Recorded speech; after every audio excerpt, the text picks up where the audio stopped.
adult program with Oasis Center for Mental Health and Intellectual Disabilities.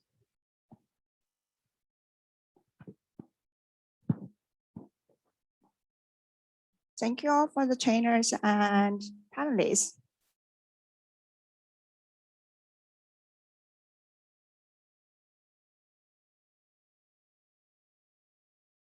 So for the following, Dr. I, you want to introduce yourself?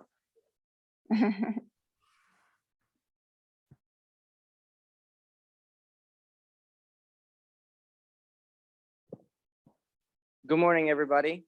Well, I want to thank our distinguished guests for joining us. Thank you all so much. My name is Dr. James Ikonomopoulos, and you can just call me Dr. I. And I'm the Tex-CHIP Program Coordinator. And what Tex-CHIP is, it's a program that stands for the Texas Counselors Health Integration Program. And we prepare counselors to work in integrated behavioral healthcare settings. And we're very excited because this is our first round where we're getting to train students now on special topics. We're starting a new cycle of trainings, and this is going to be on suicide assessment, prevention, intervention. And so this is going to be a very important training topic. And so I'm very excited for our guests to be here.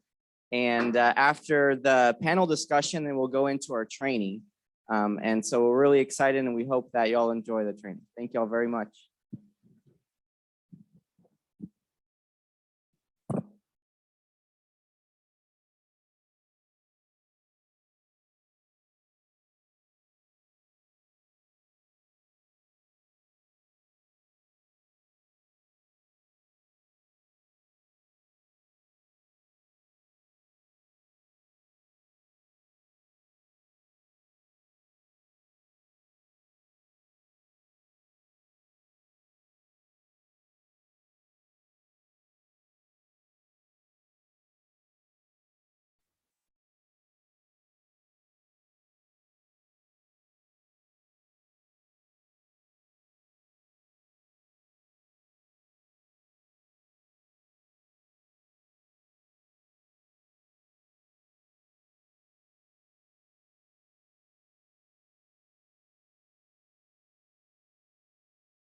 Thank you for your patience. We're going to put out the case study.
Can everyone see the document right now?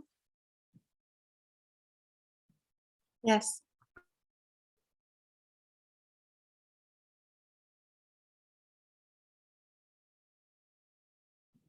Because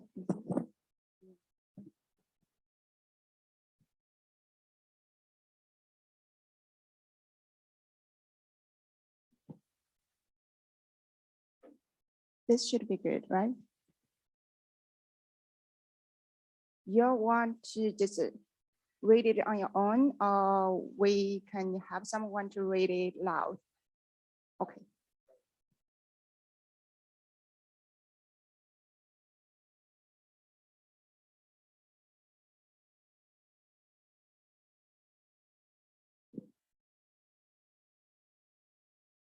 So I know this is the first time everybody might be seeing this, so we'll give everybody time. So client's name is Brandon.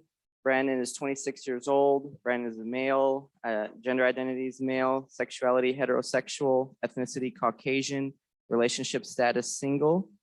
Counseling setting is an outpatient community counseling office, and the types of counseling is individual and family counseling.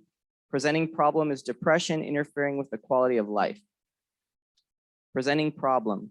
You were assigned to Brandon, a 26-year-old single Caucasian client who presented for counseling due to suicidal thoughts and feeling extremely sad. He reported that he is close to his mother, who died from cancer a little over 2 years ago. Last night, he confided to his roommates that he had researched suicide methods on the internet. His roommates accompanied him to his appointment and waited in the lobby. 2 weeks ago, Brandon lost his job as a retail store clerk because he showed up late because of oversleeping. He reported that he completed many online job applications, but currently had zero energy for the job search. He indicated that his roommates were paying household bills until he gets back on his feet. He became tearful when saying he does not want to be a burden to his roommates. He said he knows suicide would cause his family and roommates great suffering and does not want to hurt them. A maternal uncle died by suicide when Brandon was young. He reported access to guns, but no drugs he could use to overdose. He said he is rarely alone because he lives with 4 roommates. He disclosed that he does not want to die and hopes counseling will help him enjoy his life with friends and family again. His mental status, your client appeared moderately disheveled. His clothes were wrinkled. His nails and beard were unkempt. His depressed mood was congruent with his flat affect. He reported difficulty making decisions and a lack of interest in his future. He indicated that he no longer looks forward to playing video games. Although he once loved to read books, he hasn't read anything for months. In the past, he was known as a Potterhead for his love of the Harry Potter books. Brandon said that before his mother's death, he usually drank a couple of beers on weekends. Now he drinks a 6-pack of beer most nights. There was no evidence of hallucinations or delusions. Brandon indicated that he has had prior depressive episodes and is non-adherent to antidepressant medication. His primary care physician prescribed antidepressants after his mother died, but he stopped taking them. He revealed that in the past month, he has been feeling down most days. He has been sleeping 10 to 12 hours per night, more than is typical for him. His family history is that Brandon identified his roommates as his true family. He has been estranged from his father for 2 years. He stated his father is very demanding and bribes him with money to attend university. Brandon said that he has no interest in attending school. Brandon's mother had periods of depression during his childhood. Brandon is the youngest of 3 children and is on good terms with his siblings, but he rarely talks with them as they live out of state. At the end of the intake session, Brandon agreed to talk with his primary care physician about resuming antidepressant medications. So we have a set of questions for the panel, and we want to begin by asking, what assessments might you use with this client in addition to the Columbia Suicide Severity Rating Scale?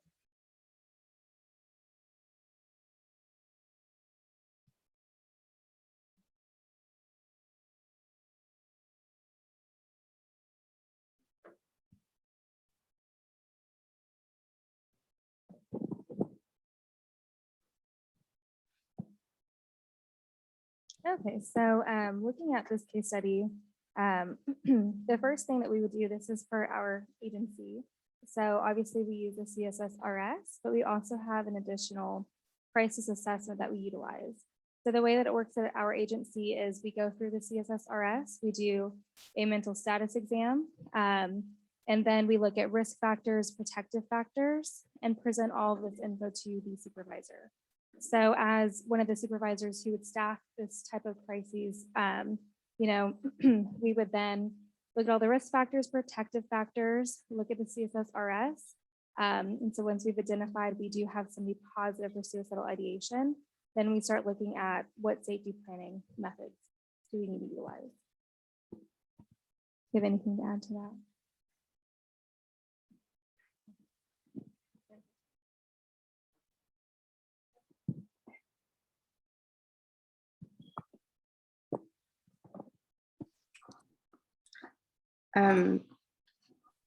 So similar for us, we would do the Columbia.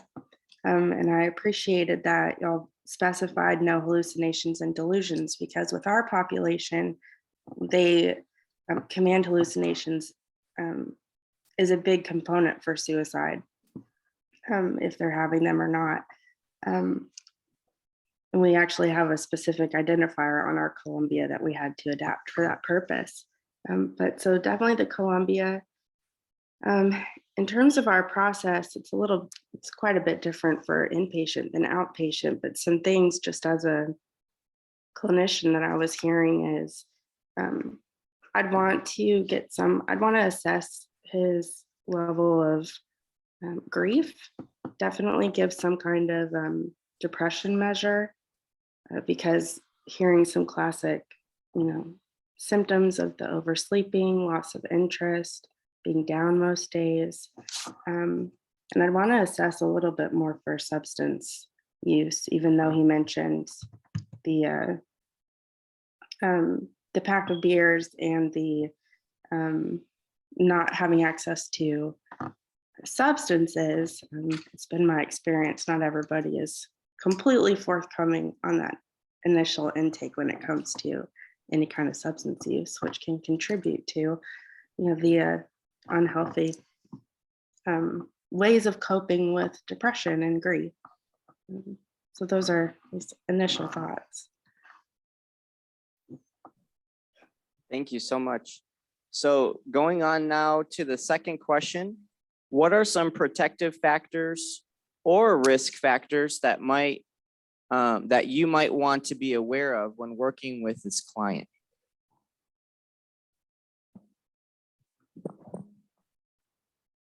Some risk factors I think that we'd want to make sure that we keep an eye on is the increase in sleep, the substance use increase, his feelings. I know protective factors, he mentioned that he's rarely alone. He lives with roommates. That's one protective factor that we would want to make sure that he still has a connection to the people that he lives with and not isolating.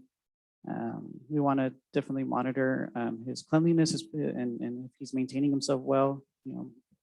People look at the flat affect and just monitor any changes in that before we proceed further on with inpatient hospitalization or anything like that.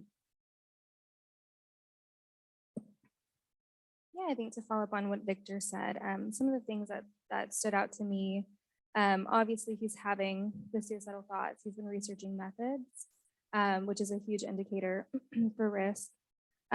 He does have access to guns, which is another huge factor that we would take into consideration. If I read it correctly, I think it said that he does not want to die though. So I'm taking that as he doesn't have intent to follow through. So that would be, a protective factor, as well as, what Victor said, he's rarely alone. He does have supportive roommates. They took him there to get help. So that's excellent. But some of the risk factors that we would consider when safety planning would be that he does seem to have clinical depression. He's got pretty much all of the symptoms that we see with that. And then drinking a 6-pack of night. We know that increased substance use can lower inhibitions, can increase the risk factors. So we would want to know, how often that is happening, if he's currently under the influence, And then, him stating he doesn't want to be a burden. He lost his job. There's a lot of financial difficulties. So, that encompassed with the rest of the symptoms, it's definitely a red flag. Yes, 100% agree. And I think the only thing I'd add to that is that he's still taking steps to further his life, like saying, like him continuing to complete applications.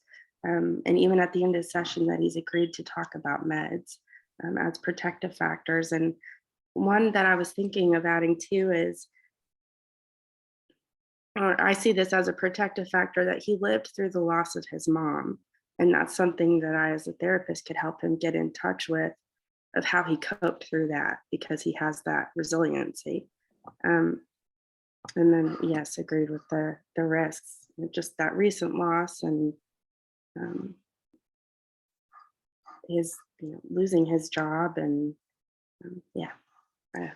everything you said.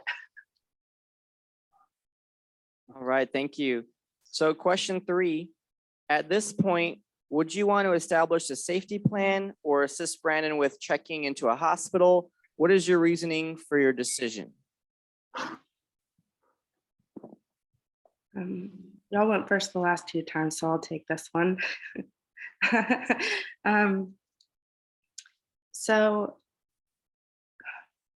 I'm going to say I would go with a safety plan, because he has so much support and seems to have, and that he's talking to them still.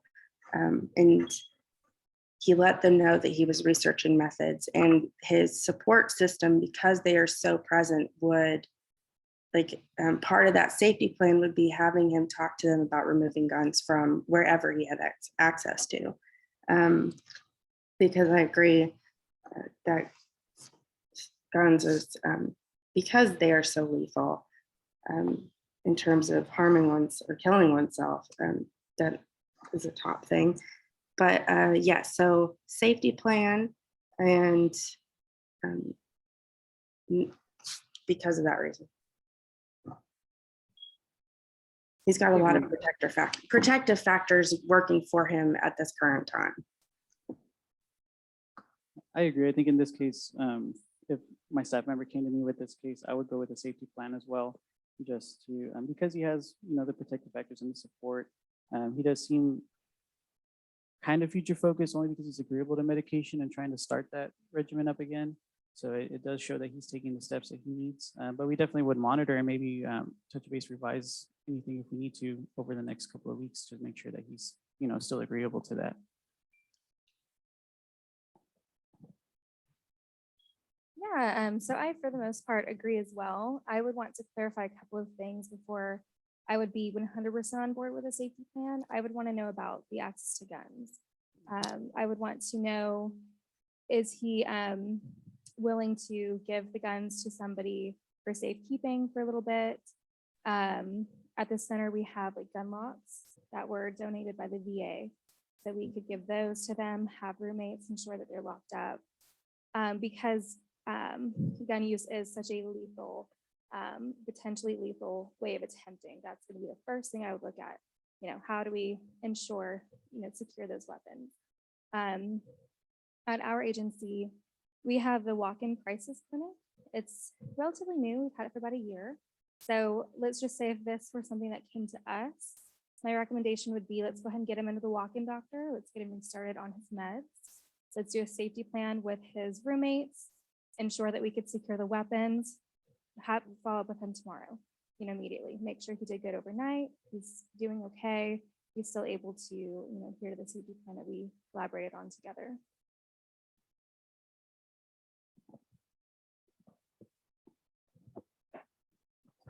Wonderful, thank you all.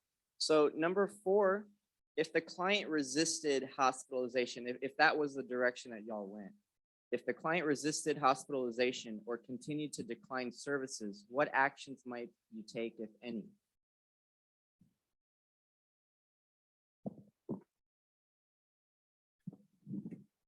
Okay, so obviously with vignettes, details are limited, so I'm going to kind of use my imagination here.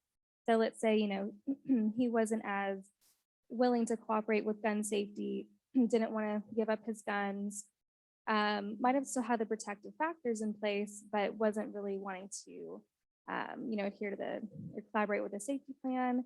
Then at this point, we might start looking at potentially getting a warrant for him, just because with the substance use, his ability to access his guns at home, he's still not on medication. He's not showing that he's wanting to engage in treatment. Those would all be pretty high risk factors.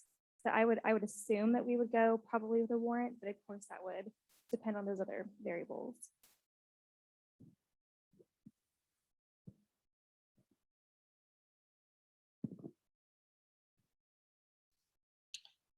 Admittedly, I don't have much to add to that. Most all of our patients that we get are committed to us by court orders.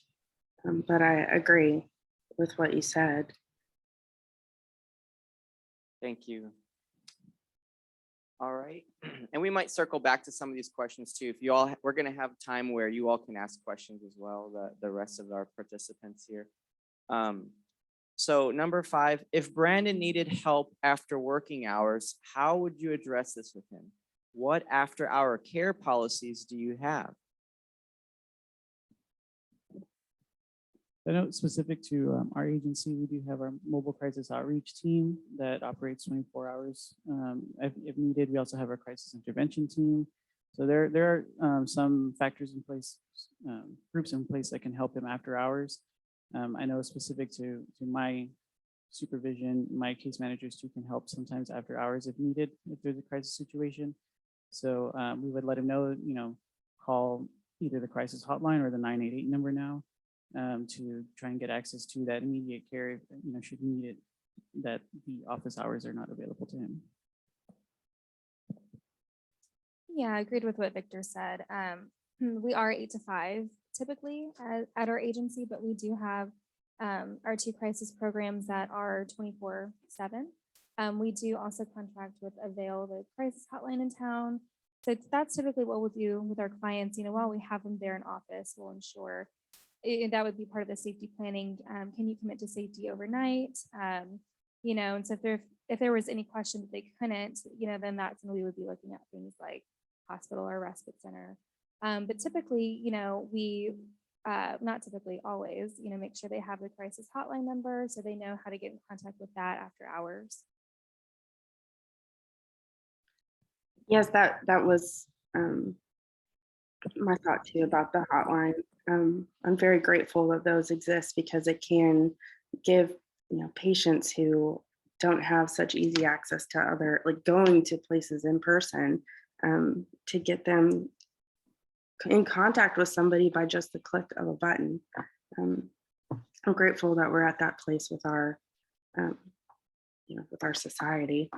In terms of after hours and what policies we have, so in terms of our policies, they are with us 24/7 until they are discharged. And one of the ways that our social workers and our treatment team ensure that our patients will be safe moving forward is we set up plans. So things like in Mississippi, we have things called TAC teams. And so they are kind of, they will track the patients and go to them. And they are a collection of like interdisciplinary individuals. So we've got that. When we're discharging patients, we ensure that they have mental health clinicians and psychiatric providers in their area. And for us, and I think for any provider, it's easy to recommend, and going through graduate school, I would recommend, they need to see a therapist, and then not taking into consideration that somebody who is in rural Mississippi doesn't have the car to get to that therapist, and that therapist is an hour away. The other thing that we have going for us these days is what I'm doing, Zoom, if our patients have that capability. So the hotline and any kind of virtual means possible, I'd be suggesting that as well. I'm just really doing my homework in terms of what the patient can access in their area. All right, thank you.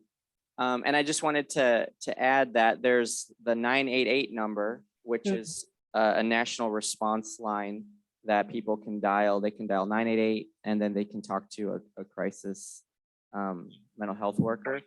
And then there's also the 741 text line, which allows people to text even if they're having difficulties in just their everyday lives. They can text 741, and then they'll also, of course, assess for suicide. And then there's the local hotline here for Nueces County, which will activate the mobile crisis outreach team at 1-888-767-4493. So now moving on to number 6.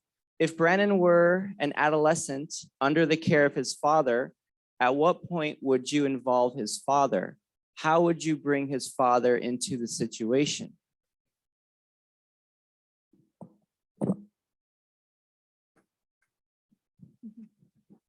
Yeah, so I typically work with adults, so I'm going to do my best here. But so when we do have crises that do come in and that we're helping the staff that are youth, anytime there's a question on safety, we're going to let parents know. So, if Brandon comes in, he's reporting SI, he's got access to weapons, we're going to have to let dad know. So we would just explain that to Brandon. Hopefully he would be understanding. There should have already been limits of confidentiality explained from the get-go.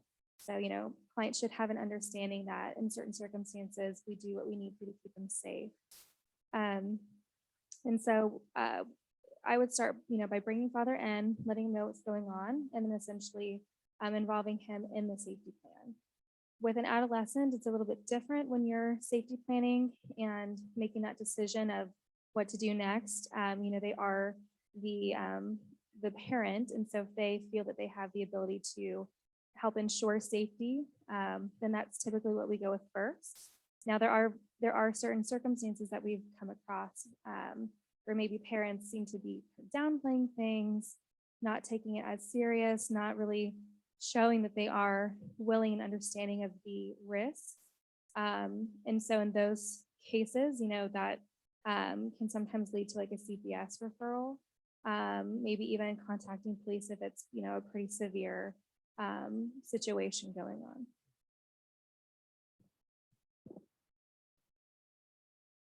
Since my experience is more just for adult mental health care, we would only involve his father. I'm just going off of that.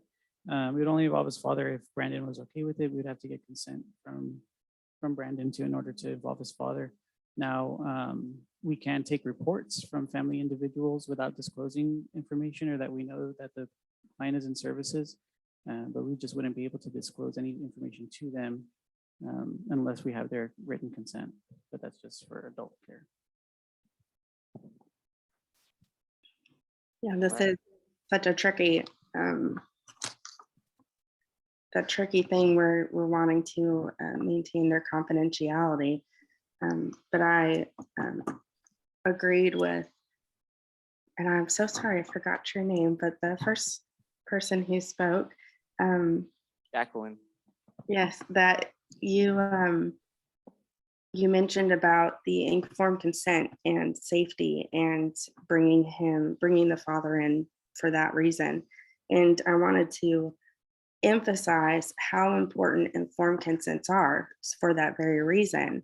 And I think sometimes in our programs, it's like, oh, it's just a form we need to read and get through.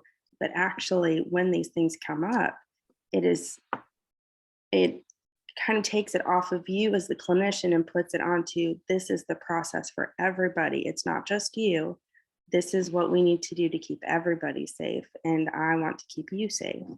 And absolutely talking to the adolescent and including them. I think a lot of newer therapists, the problem, they get very scared and they want to act really quickly. But still being that container, maintaining your calm, being able to talk with the adolescent and then walking them through the process of, okay, this is not really an option, but we're going to do this together, and bringing in the dad. I really like, that's where I was thinking too. So Great, thank you all so much. Okay, and then now number 7, what preventative steps might you take with Brandon?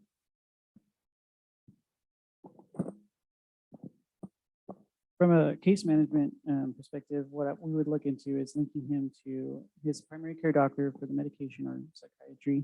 We would also link him possibly to an employment specialist to try and work on that goal of getting back to work, getting that sense of feeling not a burden, independent once again. Following up and making sure that he is still wanting to work on those goals.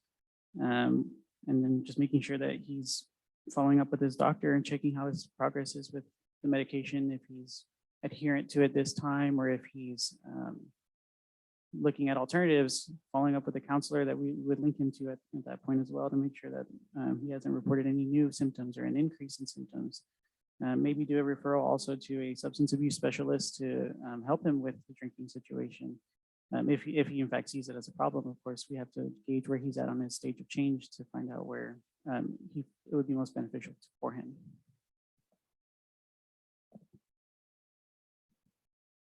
Yeah, so I think Victor brought up a few really good points. So, obviously the first thing we've already discussed would be the safety planning. And so when we do safety planning, wanting to look at, what coping mechanisms does he currently have? What strengths does he currently have? And then really wanting to highlight and emphasize those. So, speaking with his roommates, getting a feel for how much they are engaged in each other's lives. And then, what the next couple of weeks might look like as he's gaining back control over these suicidal thoughts, over his depressive symptoms. As I mentioned, this is one that we would want to put through to see our walk-in doctor, assuming this wasn't going to be like a hospital referral. So we could get him started back on meds, and then we'd be following up routinely. So of course, the first 24 hours, and then depending on how he's doing, maybe daily after that, whether it's going out to him, having him come into the office. So, assessing those depressive symptoms, seeing how they're doing, making sure he's responding well to the medication. And then down the line, once we got the suicidal thoughts under control, we would start looking at some of those other areas. So employment, that's where case management is so helpful, because we start looking at what can we do to help him? Do we need to do resume building with him? Have him see our employment specialists to help look at what jobs are open in the community. Maybe even some other resources for him if he's needing like food pantry type stuff. Obviously counseling would be a part of that as well. There's a lot of grief that he's still dealing with. So just looking at kind of the big picture of all the different risk factors involved. And, yes, absolutely. And I think the only things that I would add to that is a preventative step for me would be some psychoeducation with him on the combination of therapy and meds, and how that looks for somebody and how important it is, because that gets at why we want him to go back to that psychiatric provider and start back on his antidepressants, and how the two can just work together to get that healing. And I was thinking a support group, helping him get in touch with some kind of support group for grief and or depression, just so that his, he was mentioning about being a potential burden to his roommates, who are very helpful, but sometimes it's nice to have somebody outside of that as well. So getting him in touch with some kind of group where he can share those things, be validated in his experience, and just be able to talk with some people who are walking through that as well. And like you said before about the safety plan, really making sure we've got a plan and talking through the importance of his plan for guns. All right, thank you all so much. So now we want to open up our questions to the audience. So does anybody have any questions that they'd like to ask? And I'd be happy to come around and give you the chance to ask it. Even anyone on Zoom too, if you all have any questions to ask our audience. Well, somebody has a question.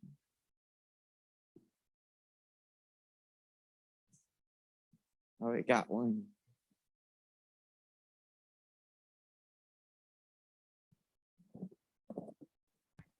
I have one, Dr. I don't know if anybody's talking Yes. in the thing. Am I interrupting somebody?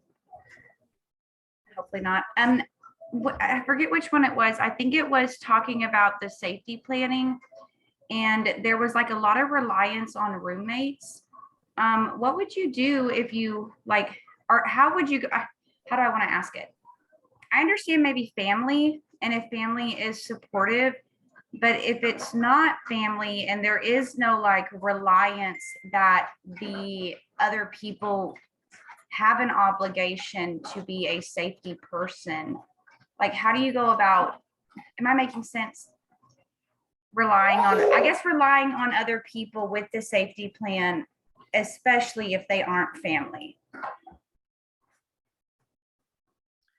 I think that's a really good point, and this is Dr. Halsey speaking. I think for me, what makes a difference for Brandon is him saying that his roommates and his friends are his family. And that's something that went into my mindset about why I would, rely on them. Also, they took the time to come to the session. So for Brandon, I think you're right. It is unique that he has this such support, because usually, at least in my experiences, we don't see that. So from what I'm understanding you asking is if maybe you have a roommate who's, concerned, but not wanting to maybe overtake their life because they're not responsible for their roommate. I think with safety plans, we use what we've got. And that's the beauty of safety plans, is you can tweak it over time. If I have somebody who has a roommate or, a friend who it's just, too much for them, or, you're right, it's not their obligation, then number one, throughout the time I'm empowering my patient to, continue to seek out support. This is also why I would want to add the support group, because it takes it a little bit off of the friends as well. But I guess I'm just thinking, yeah, you use what you've got. And if you get the sense as a clinician that you've got a roommate who's not, who's, kind of there to help, but is not going to be as involved, then you, I guess I'll just look at like what the other person said earlier about say these vignettes don't have a lot of details, but I would start finding out from Brandon what other areas in his life does he have support, and get him connected to those. So yeah, just you use what you've got, and Brandon just happened to have that. Yeah, so I agree as well. There's times that we have family come in and they're the main people that we're helping to safety plan with. And, just because they're family doesn't always mean that they're going to be supported as well. So you really just have to go off of how engaged those other people seem to be, and then also clients' interpretation of how well that they think they will be able to assist them in their journey of getting back to where they need to be. It's tough in this field because, you have your gut instinct, you have the data in front of you, and then you have your interpretation of what you're reading off of the client and those other variables involved. But at the same time, we can't just go off of assumptions when we don't have, that data in front of us that tells us one way or the other. So if we have a person who's stating, your baby's so cute, by the way. So, if we have somebody stating, I feel safe going home with them, and they're cooperating, and they also seem involved, like Teresa was saying, they brought them there to the center, they seem to be well engaged, then to me, I would feel confident in going with that.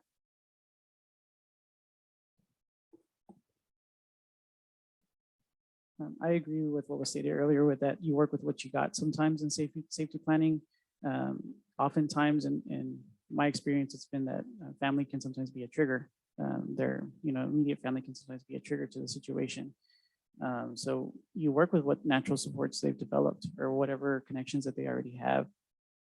It also might benefit to get further link into the support groups as it was stated earlier, so that way they can build bigger networks and cast a wider net for support whenever they need it.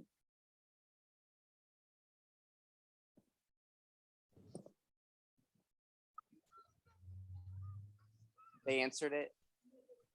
Oh, okay. Okay, great.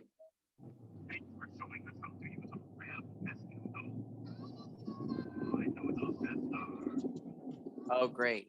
Good.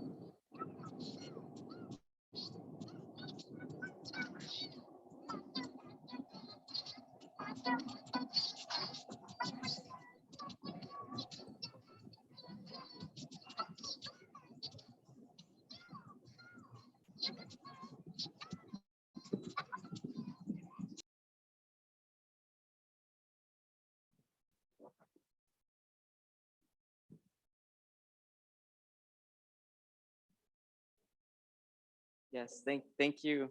Does anybody else have a question they want to ask?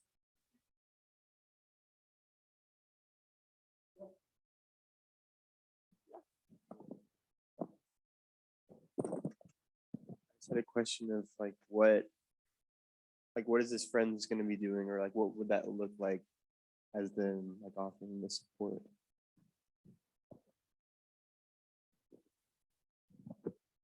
I mean, I think it goes back to, we're not necessarily saying that they are going to be responsible, the responsible person, because the responsible person is Brandon. But what if you have a friend that brought you to the clinic, maybe they're going to be checking in on you. That would be the extent of what I would expect somebody to do. And even in, say for myself, if I was feeling down and I had a friend come in and check on me, that I wouldn't expect them to go beyond that. But it's more of like, just providing the extra support. We definitely wouldn't be telling him to spy on him. Is he taking his meds? No, of course not. We would definitely just have them to help be the support for Brandon, to help him get through the crisis moment. Yeah, I agree. I'm going to answer this as both Brandon as an adult and then as an adolescent. So as an adult, I would first put it back on Brandon and roommates and say, I'm call for my center today, so I might need to step out here and there. So I'll take a step out in just a second. But yeah, so I would first start by asking them, what are your plans for this evening? What are you going to do to keep yourself busy, keep your thoughts distracted, have some productivity throughout your day, so you're not just sitting there thinking through everything. And then ask the client, what does support from roommates look like for you? How involved would you like them to be? And then go off of that. Brandon, as an adolescent, it's typically going to look like, asking father, as far as the guns, right? The guns is part of the safety concern. What are your plans to be able to ensure that those guns are removed or that they are safely put away? And then also asking father, what do you think needs to be done to help ensure your son's safety? What does that look like for you?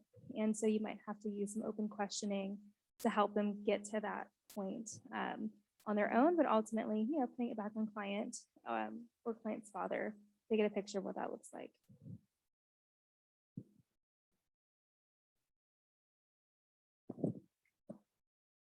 Yeah, I agree. I don't have anything to add. The only thing I've been thinking about is we had talked about, and this is a little different. If I wanted to go back to number 4 or number 3, if the vignette had been different and say like he did go to the hospital, I wasn't sure if anybody knew kind of some of what that process would look like in terms of what we do once they get to be inpatient. Is that okay if I share some of that? Yeah, absolutely.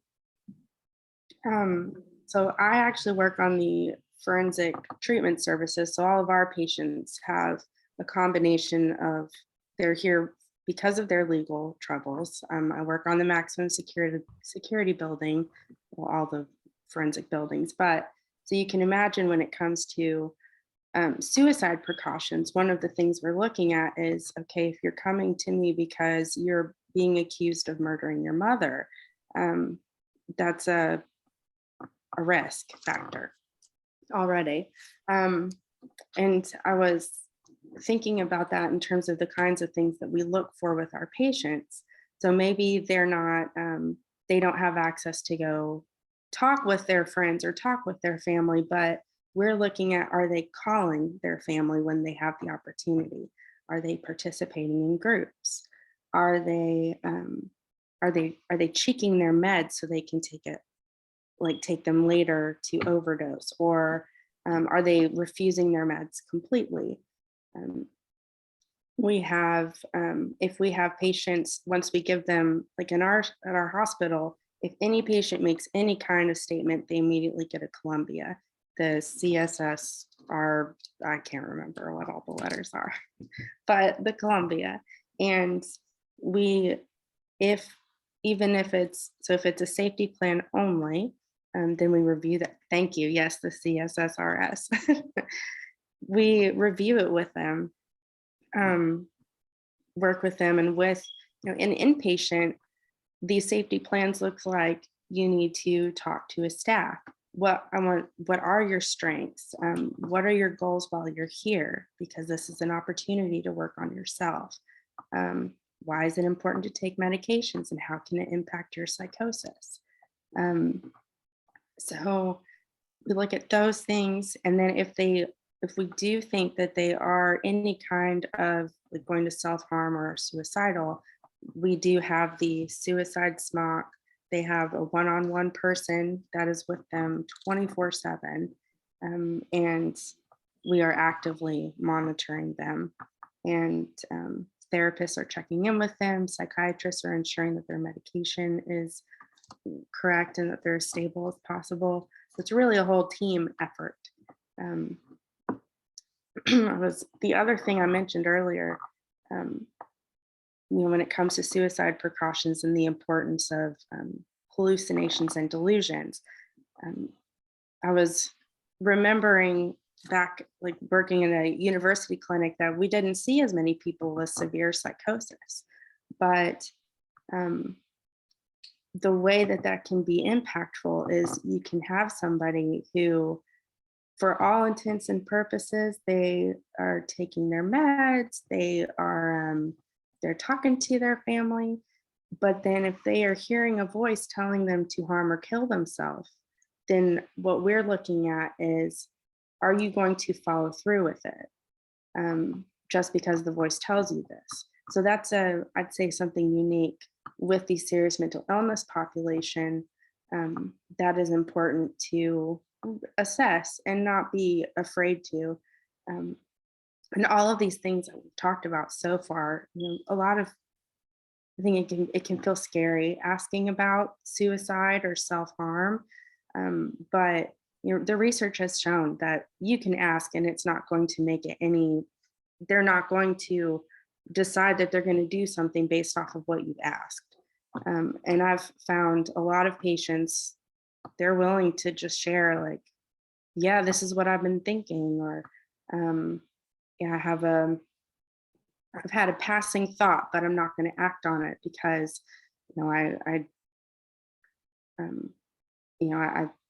for some of our patients, they're very religious, so they think that it would look badly upon them in God's eyes. Or for other patients, their family is extremely important.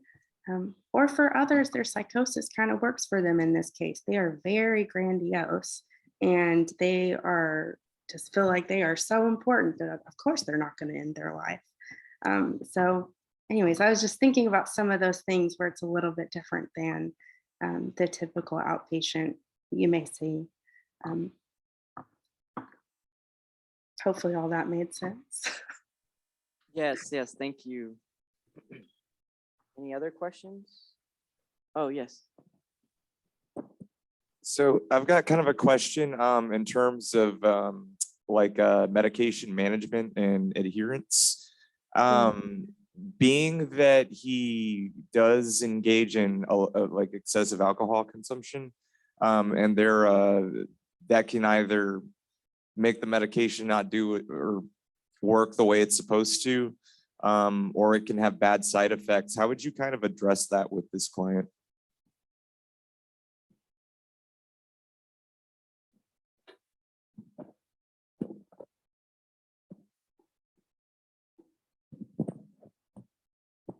I was gonna let the doctor take that one if you don't mind.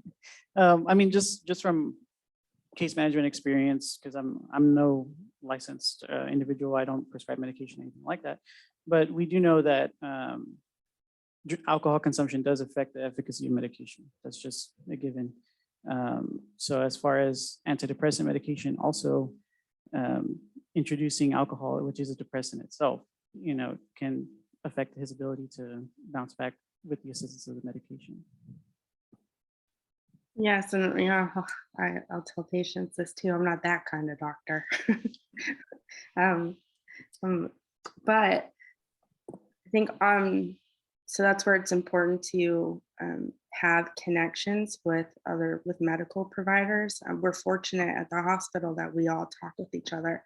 And this is where referrals are important. But from the psychology side of things, where I view my role is that psychoeducation, helping Brandon understand those interactions that can happen that can be harmful to him, and helping work with him on better coping strategies than drinking, and targeting that from different ways. But the medication management and adherence, a lot of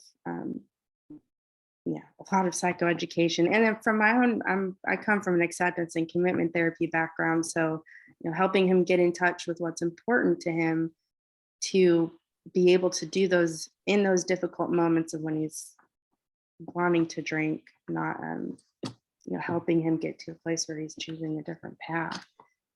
But yes, that's one of those referral kinds of things, and just encouraging him to be, I don't know, in terms of outpatient, what my relationship is with the psychiatrist that he might be going to, but making sure that he's upfront with his psychiatrist about what he is currently taking, because I'd anticipate they can, they know a lot more about what medications are as impacted by alcohol than others. Just from my experience working with psychiatrists as well, a lot of the medications that are prescribed today may not be an immediate turnaround. It does take some time to build up in the system in order to be effective.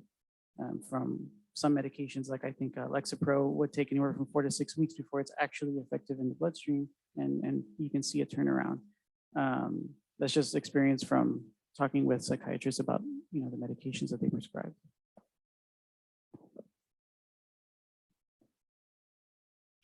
All right, thank you. Anybody else have any questions?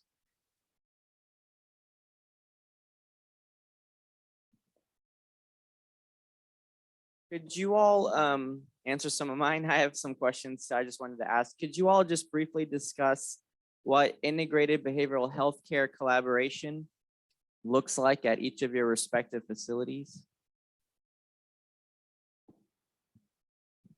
Yes, I can take this one first. So our hospital, each of our services has treatment teams, and our treatment team consists of social workers, psychiatrists, psychologists, behavioral health specialists,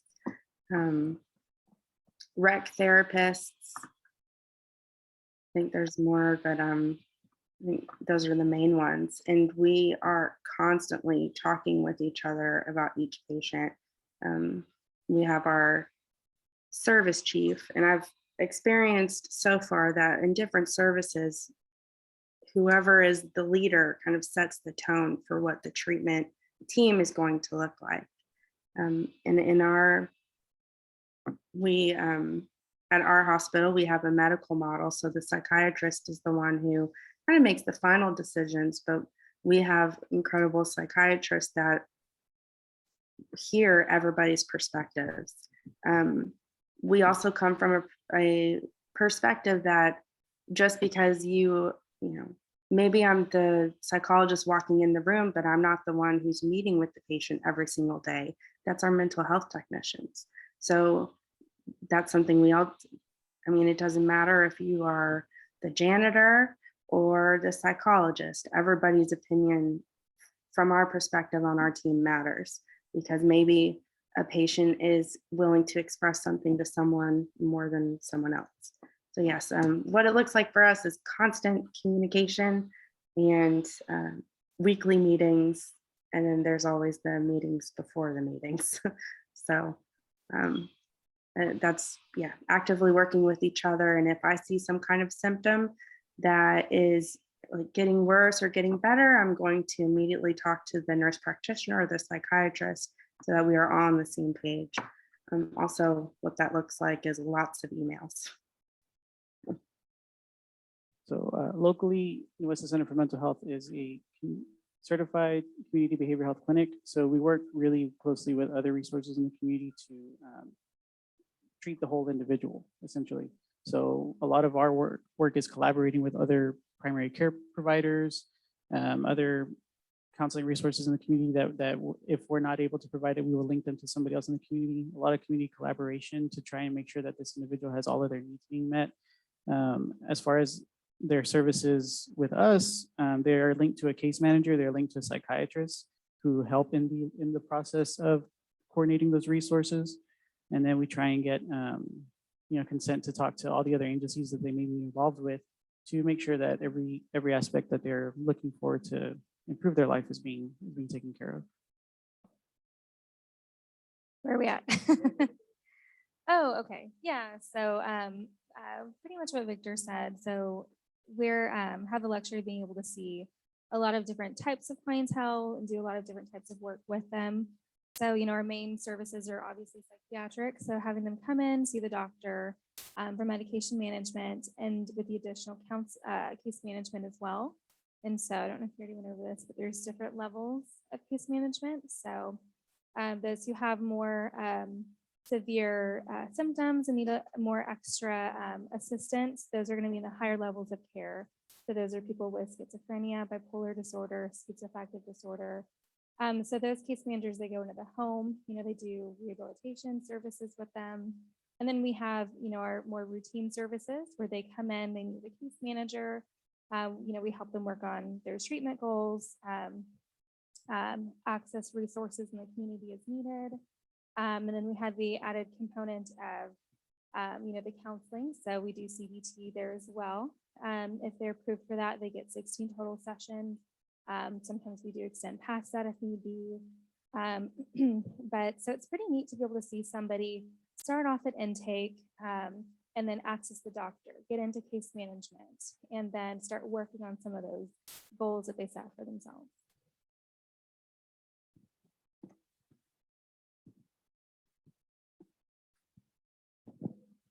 All right, well, we've come to our hour. This was a fast hour. Well, I want to really thank you all so much for helping answer our questions. Thank you so much for your work with the case studies. Everybody give them a round of applause. All right, thank you. So we're going to go ahead. We're going to take a short break. We'll be back around 10:15, and we'll then continue our training on the CSSRS scale. Thank y'all so much.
Hey, we have everyone back right now, right? So we are going to hand over this to Ms. Jacqueline, who is going to train us on the suicide prevention. Thank you.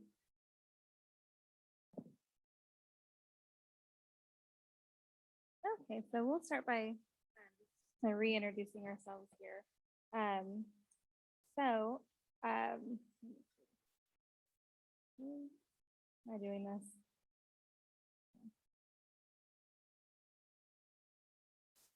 Unless I'm doing something wrong. I don't know if you know.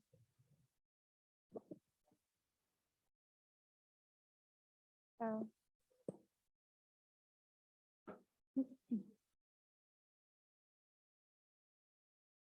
Use it as-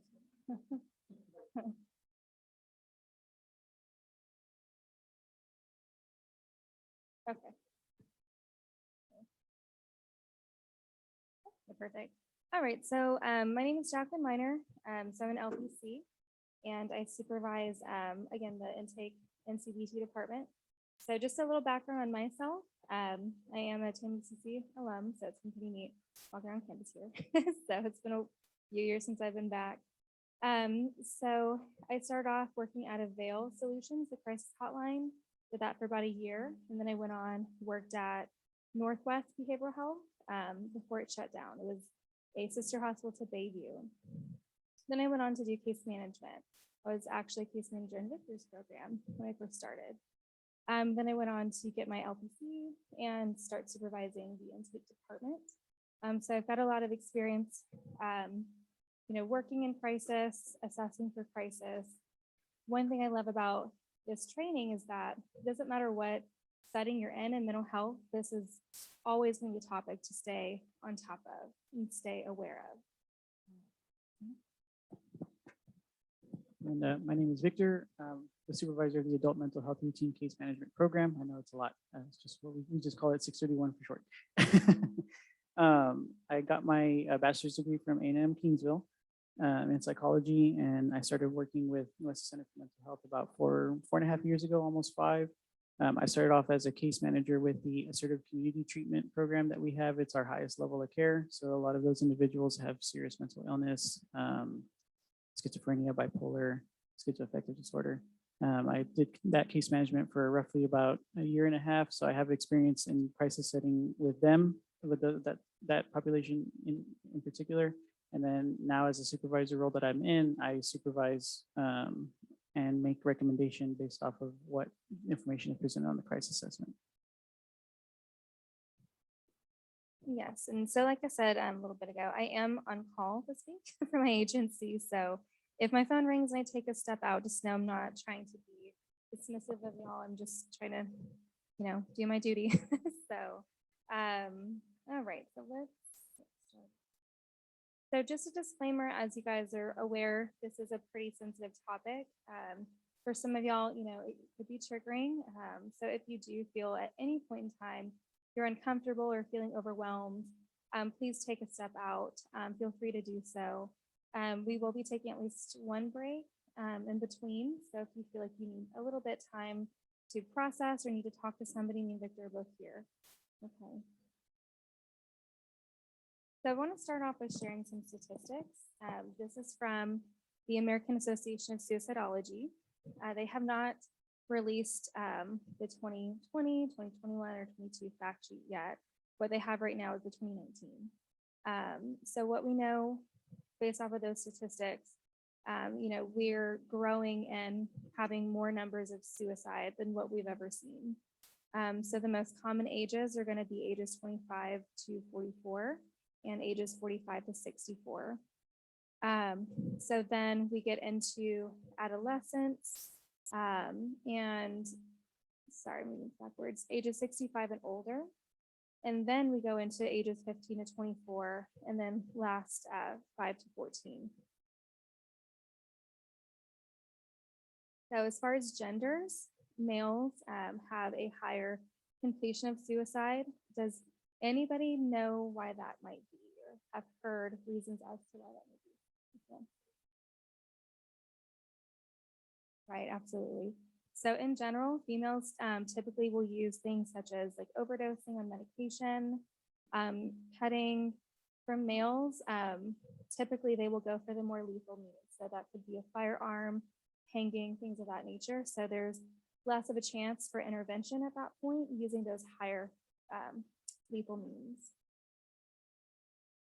So some other facts here. So overall from this fact sheet, Caucasian, other were the big majority at 41,000 people, close to 42, followed by Hispanic, Latino, Black, African American, Asian, Pacific Islander, Native American, Alaska Natives. So we wanted to put a little bit in here regarding the LGBTQ community. I'll be honest, when I was researching, I had a hard time finding a lot of statistics on it. If anyone here is, have a lot of knowledge in that area and know where to find some of this info, I'm completely open to hearing about that.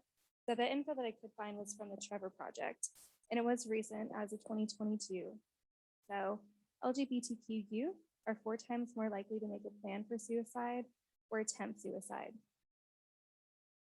And then at least one LGBTQ youth between ages of 13 and 24 attempts suicide every 45 seconds in the US. So I thought that was, pretty significant, pretty scary. According to CDC, gay, bisexual, and other non-heterosexual males below the age of 25 are at a greater risk for suicide. And then we get into suicide rate by diagnosis. So bipolar disorder, so this is taken from a study done in 2016. And so in this study, they found bipolar disorder seemed to have the most rates of completed suicide.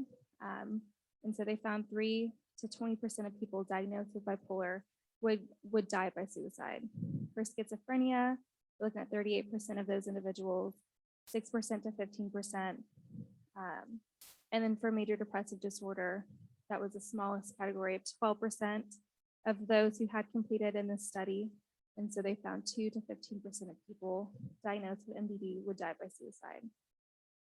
So there's another study as well that suggested people who do abuse alcohol or their drugs have 10 to 14 times greater risk of death by suicide. So this was mentioned during the panel, but with substance use, we know it lowers inhibitions. It can make people be a bit more impulsive than they would otherwise. So that is a risk factor when assessing for suicide. And this reflects in that data as well. So follow-up is crucial. So this information comes from the Suicide Prevention Resource Center, and it's also information presented with the Zero Suicide Framework I'm going to go into here in just a little bit.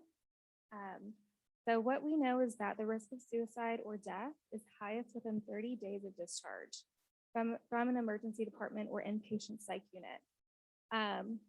Of course, working in an agency like what we do, that statistic scared me, right? So you would think, I think most people make the assumption that they've received treatment, they've gone inpatient, they're going to be doing better. But the reality is that is when people are most vulnerable. So they may have just attempted or just been really struggling with those thoughts. So now they're trying to adjust to life post attempt or post having those thoughts. So it's really crucial that we engage them.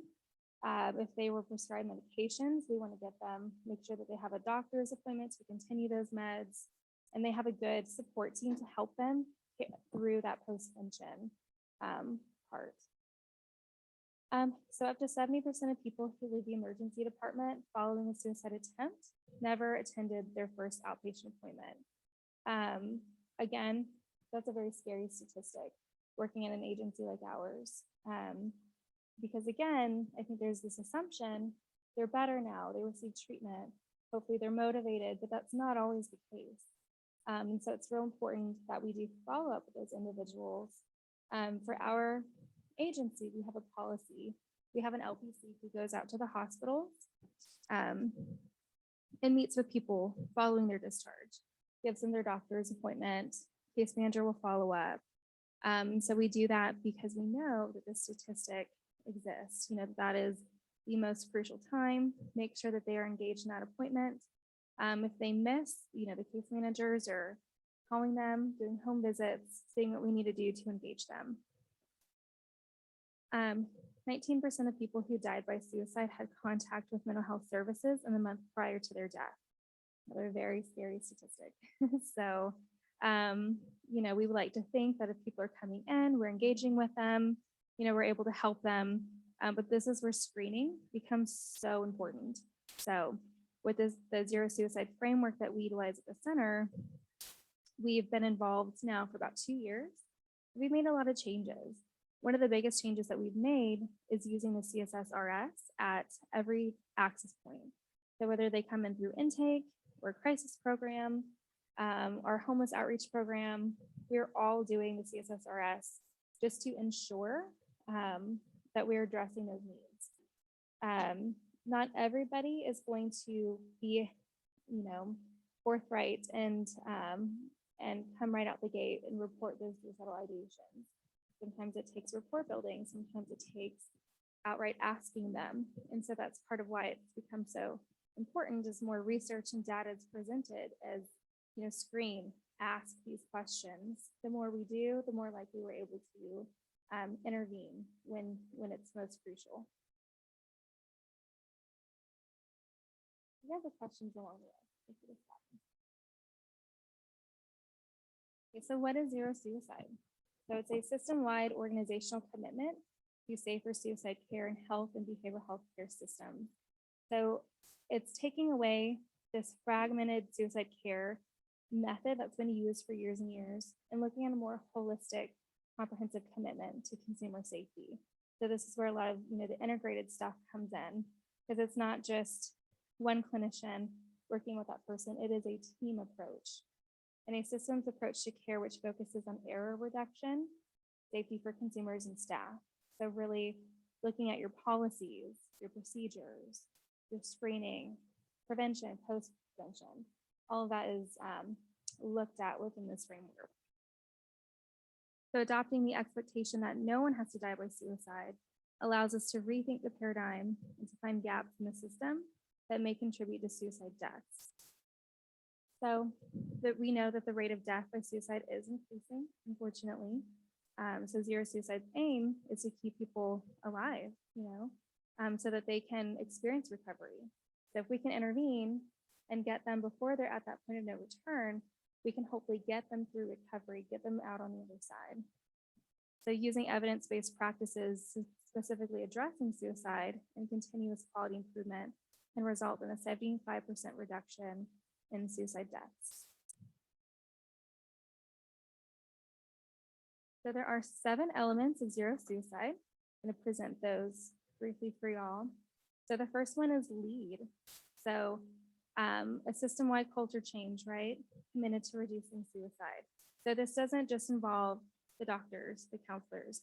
This is everybody. At our center, we have everybody go through a suicide training. Even if you are working the front desk, reception, you never know when you're going to be the person who is the one talking to someone who might be having some suicidal thoughts. So it's important that everybody is on board. We all have this understanding and awareness of what to do. Reviewing and changing center policies. Focus on consumer safety. So again, implementing the screening process is a big part for us, and then our follow-up care, and then holding our employees to that. So we, as Victor can attest, we do report cards, chart audits with our units. Every supervisor does it. So we're, holding our team accountable and making sure that, it's not just a checkbox. We are, yes, checking off that box and then some. So let's talk about it. What are you doing with your consumers? What are you doing with your clients to help get them to reach the goals, to ensure that their safety plan is not only implemented, but it's usable, so it's got info in there that's going to benefit the client. So then train. So we want a competent, confident, caring workforce. So we want the employees to not only be trained, but to feel confident in their ability to assess for suicide.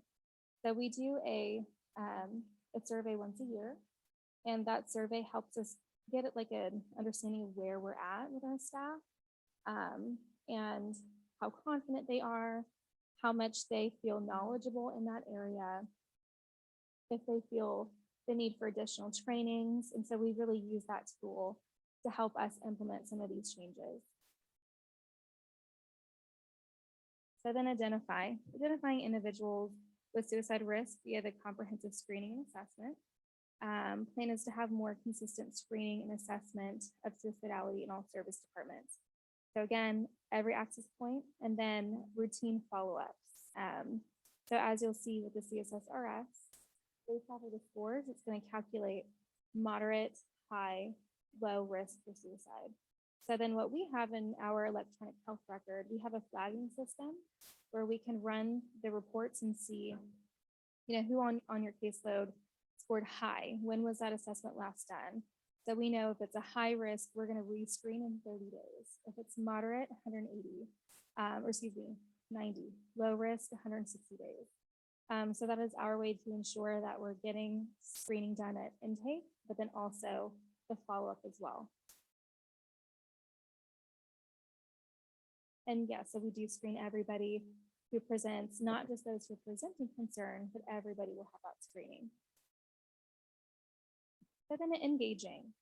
So engaging all individuals at risk of suicide using the suicide care management plan, establishing an outreach protocol for missed appointments, actively collaborating, routinely engaging with each consumer in his or her own role in recovery from suicide. So again, it's not as so much that we can just say, hey, we're going to do this. We need you to do this. We want them to engage, right? We want them to be an active participant in their treatment. Actively engage family members or other identified supports.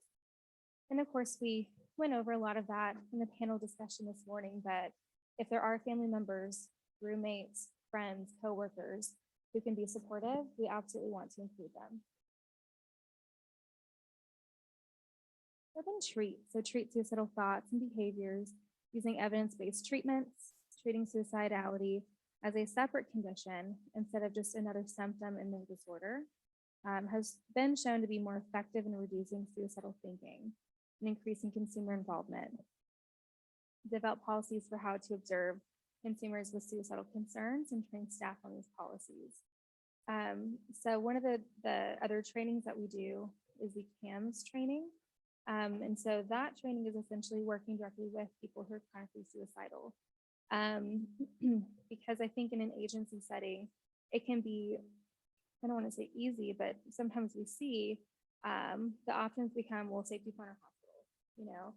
That's not always conducive to the person. Somebody who has chronic suicidal thoughts, we can't just send them to the hospital every time that they're having those thoughts. Now, if we need to, and they're having to the extent where they're planning it out, they have those means, then we take every step necessary. But we do have some people we work with who this is something that they chronically deal with. And so we've really looked at ways of being able to help them through that. And so the CAMS training has been one way that we've been able to train our staff in order to help them with that. And then transition. So transition involves through care with warm handoffs, supportive contacts, transitioning them through levels of care in the center-based program, transitioning to and from hospitals, and transitions to and from other LMHAs or LIDAs. So LMHA is a term that stands for Local Mental Health Authority. LIDA, Local Intellectual Developmental Disability Agency. And so that is essentially what our agency is. We are the local mental health authority for New Orleans County. So if we are, we had one not too long ago. They were coming to us from the Harris Center, and it was a great collaboration. They got in touch with us, sent us the records, we set up their appointment, they put them on a bus, we were ready to receive them. So it's not just, hey, call us when you want an appointment. We do work with other agencies and establish these appointments for consumers. Same with hospitals. So we work closely with Palm Behavioral in the Valley. We work with Oceans. This is what used to be known as Memorial Hospital. I don't know if you guys know, but they've now moved over to Shoreline. I believe they're on the 4th and 5th floor over there, as well as Bayview. So they will call us and say, hey, we're referring somebody for outpatient treatment. And then we give them an appointment. We expect to receive them the day of. If they don't show, we're calling them and we're checking in, making sure that they are having their needs met. And then improve. So improving policies and procedures through continuous quality improvement processes. So as I've already discussed, looking at what we're currently doing, looking at what we need to do better at. So we have a lot of reports that we run to kind of help us look at that. But some of it as well is just quality management. Checking in with our documentation, the safety plans, are they quality safety plans? Our biopsychosocials, are they including important info, past trauma, past history of attempts? Do we have a thorough background knowledge of the people that we are treating? Or are we treating them like a new client every time they see somebody new? So that's really been part of our goal here, is to close those gaps in the system where contact might be lost, especially people who do have that higher risk for suicide. So I'm going to now turn it over to Victor.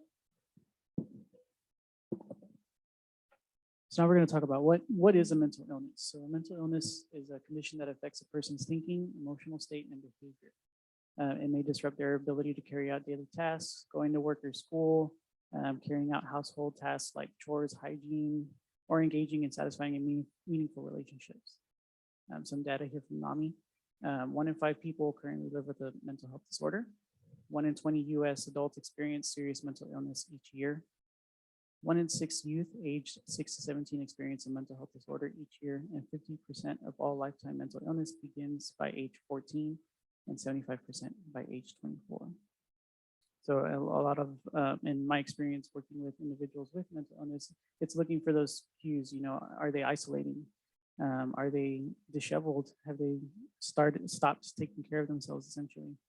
Are they not going out to make connections with people anymore? Those are those risk factors that we would be looking for when assessing somebody and assessing somebody for suicide.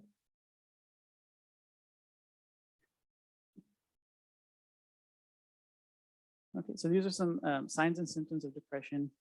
Now, they may not all be presented in the individual, and they may present differently from males to females. It's just looking for these indicators to see if we're talking about depression. So physically, they may be tired, sleeping too much or too little, overeating or loss of appetite, lack of energy, weight loss or weight gain, withdrawal from others, loss of interest in personal appearance. They may be crying, not all the time. It's just one of those things that you gotta kind of ask and see how long they've been feeling this way. Neglect of responsibilities, loss of motivation, feelings of helplessness or hopelessness, sad or depressed mood, increased anger or agitation, which may not be something that people understand. Also, that just because it's linked to sadness with depression, anger is also a component. It may not be that they get sad, it may be that they get frustrated and angry, right? Excessive feelings of guilt, difficulty concentrating, decreased interest in activities and thoughts of death and or suicide. Some common signs and symptoms of anxiety. The physical presentation they might have a rapid heartbeat, their face may be flushed, dizziness, sweating, tremors or shaking, nausea, shortness of breath. I had an individual who would become hypoxic, so they would be hyperventilating and they would start losing sensation or tingling sensation from the limbs. It's actually a physical response to like a panic episode where your blood would leave the extremities essentially.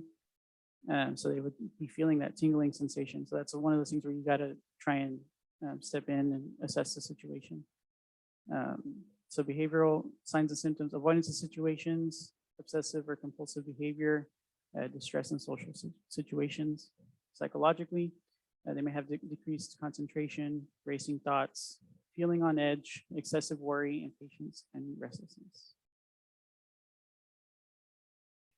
Some risk factors regarding depression and anxiety: stressful or traumatic events, ongoing stress or anxiety, family history, medical conditions, recent childbirth is where we would see postpartum depression most likely, substance use, a difficult childhood, medication side effects, previous episode of depression or anxiety, another mental illness. Sometimes it may not be depression. I was speaking, these two guys are here earlier, and we'll get somebody in and they may have been diagnosed with depression from at the beginning. And then after a few months, it may have been that they actually diagnosed with bipolar disorder after that, or another issue had come up where there was an increase in symptoms that we had to get a re-diagnosis, right? Chemical imbalance, lack of exposure to bright light in winter. So this is where we usually get seasonal depression.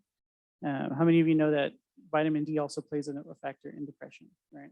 So without that exposure to the sun during the winter time, that's another common factor that affects depression.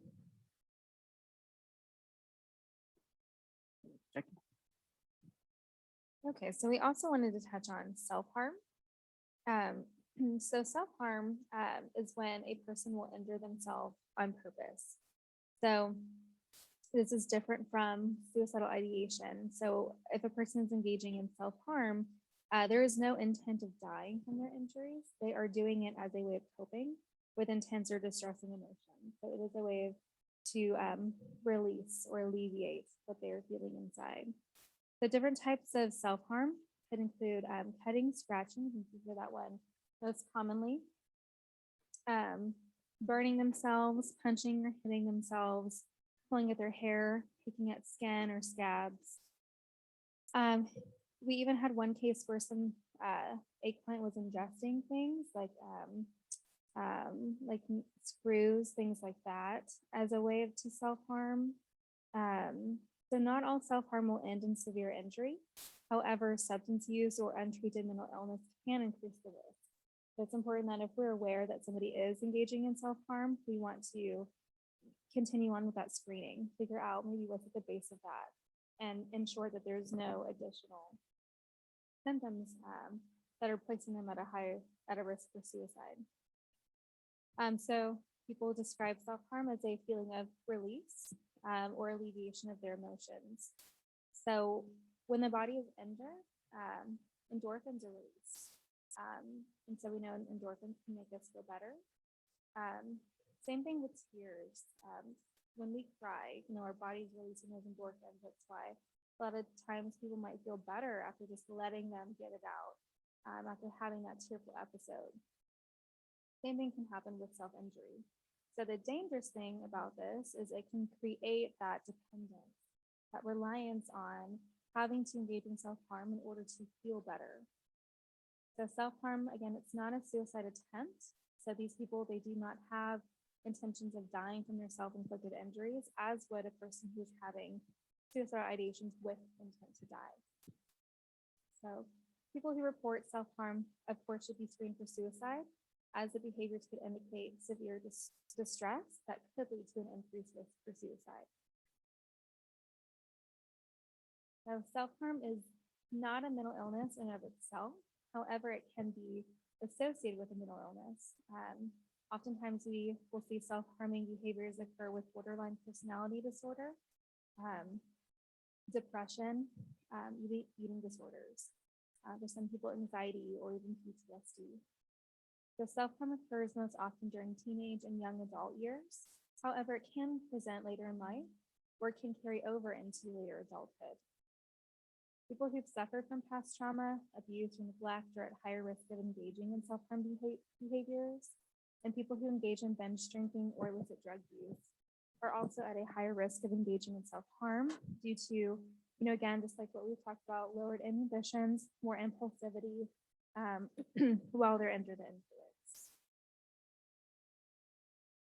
So the treatment approach for self-harm, really any type of therapy is going to be beneficial. Some of the more known types of therapy to be helpful would be, of course, your DBT, commonly used for people to help treat people with borderline personality disorder, CBT, psychodynamic therapy, medications like antidepressants, anti-anxiety medications can help. Sometimes you see mood stabilizers. I know we've seen that prescribed for people who do have a mood disorder, but also even like borderline personality disorder. There is no typical medication specific to that disorder. but some doctors will prescribe medications to help treat some of the symptoms. So harm reduction methods as well is another thing that can be used. So snapping your wrist with a rubber band or holding ice to your wrist if they are somebody who engages in self-harm by cutting, or using a punching bag. A couple other things that's not on here is like strenuous exercise. So again, finding another way to get those endorphins in. For some people, it could be like ripping up a newspaper or like a phone book. Just getting out whatever that emotion is that they're holding on to.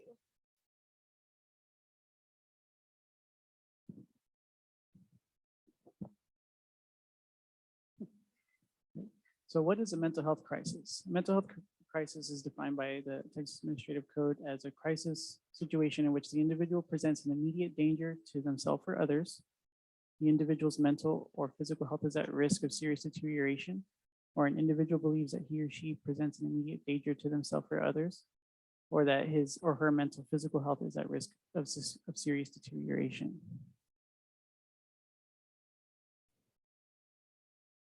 So we talk about suicidal ideations, thoughts of killing oneself. How often are the thoughts happening? How severe are the thoughts?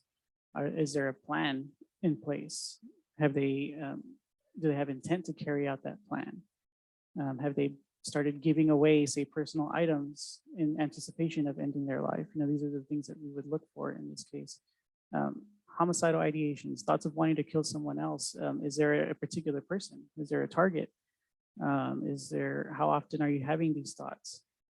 Decompensation would be a reduction in cognitive abilities or reduction in ability to cope with stressors that could lead to imminent harm to self or others. So decompensation is one that we've come across where it's not clearly defined. It varies from person to person.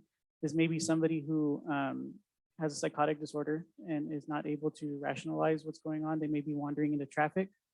They may be unsure of their surroundings, so they may feel threatened by the individuals around them. And so this is something that we want to make sure we get all of the factors in before we determine that it is in fact a crisis. Are they able to orient themselves? Can they tell me their name? Can they tell me where they are? Can they tell me why they came here today? Any factors regarding that, so that way we can figure out if it's something that we need to act on immediately or if it's something that we can try with just medication management. Some common risk factors for suicide. As far as gender, males complete suicide more often than females, although women attempt suicide 3 times more often than men. We talked about that at the start of the PowerPoint. By age, certain age groups are more at risk, adolescents and older adults. Mental illness, chronic physical illness, somebody who may be experiencing pain all the time because of a chronic physical illness, it may hand in hand with depression may be a risk factor for suicide. Use of alcohol and other substances, a lack of social support, which is the one that we look at for protective factors. So as we talked about earlier in the panel, having support from their friends, support from their family. Sometimes it's not always family. So it's just trying to find out what networks that they have that are beneficial to them, if they've had any previous attempts, and if they have an organized plan.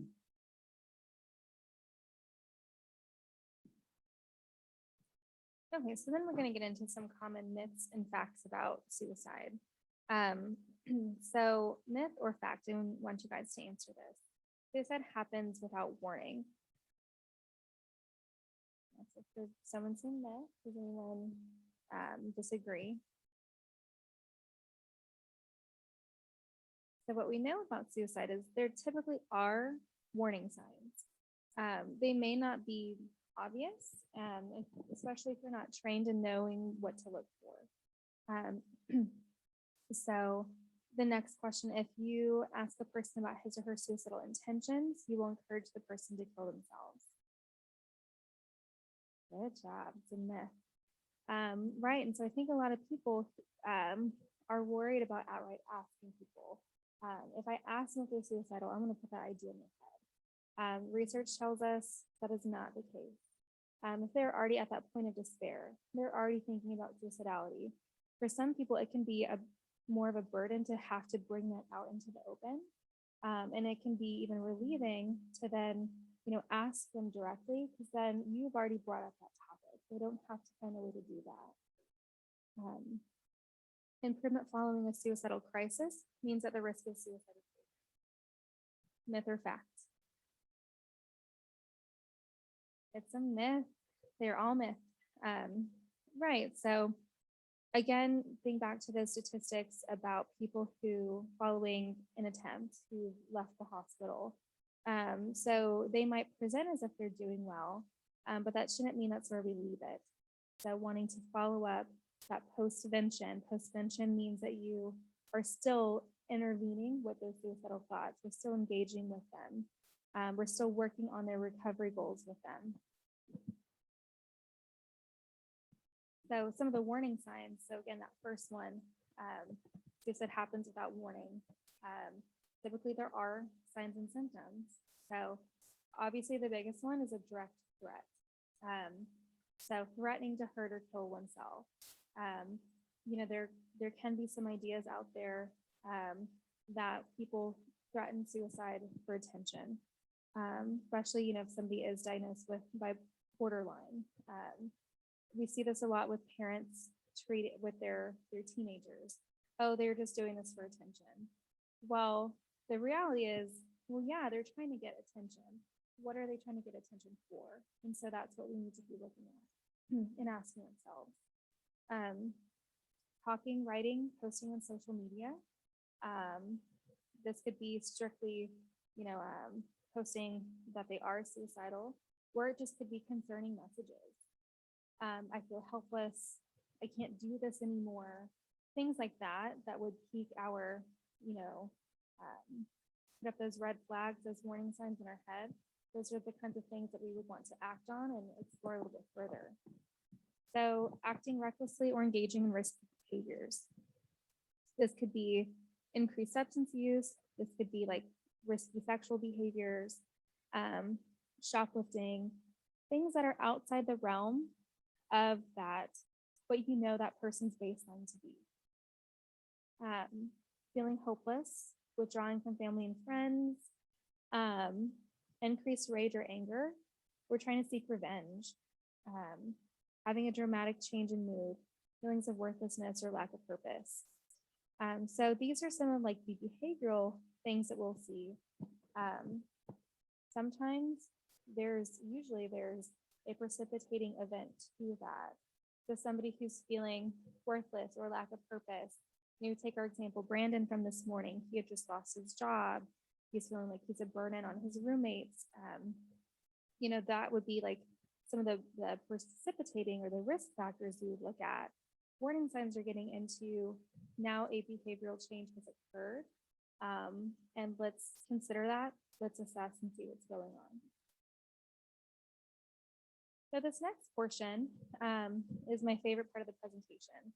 And so I'm gonna, be pretty candid with you guys. When I first started, my work at the crisis hotline, I was fresh out of college. I was so gung-ho, yay, want to help everybody.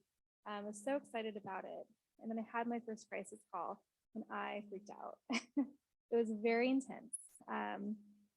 I had a lot of nervousness and I had a lot of pressure on myself to, I'm responsible for this person. So part of this training and what I want you guys to walk away with today is knowing that these feelings are okay to feel. They are normal to feel. Who all has worked with somebody who's suicidal or in a mental health crisis? Okay. Who all has not yet? Okay. So just know the first time you do work with someone who is, it's okay to feel a little bit nervous. It's okay to feel unsure of yourself.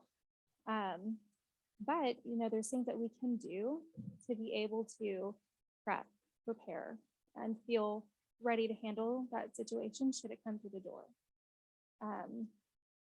So ways that we can do that, do your own self-assessment, right? So if you're nervous, if you're unsure, if you are demonstrating that to your client, they may pick up on that.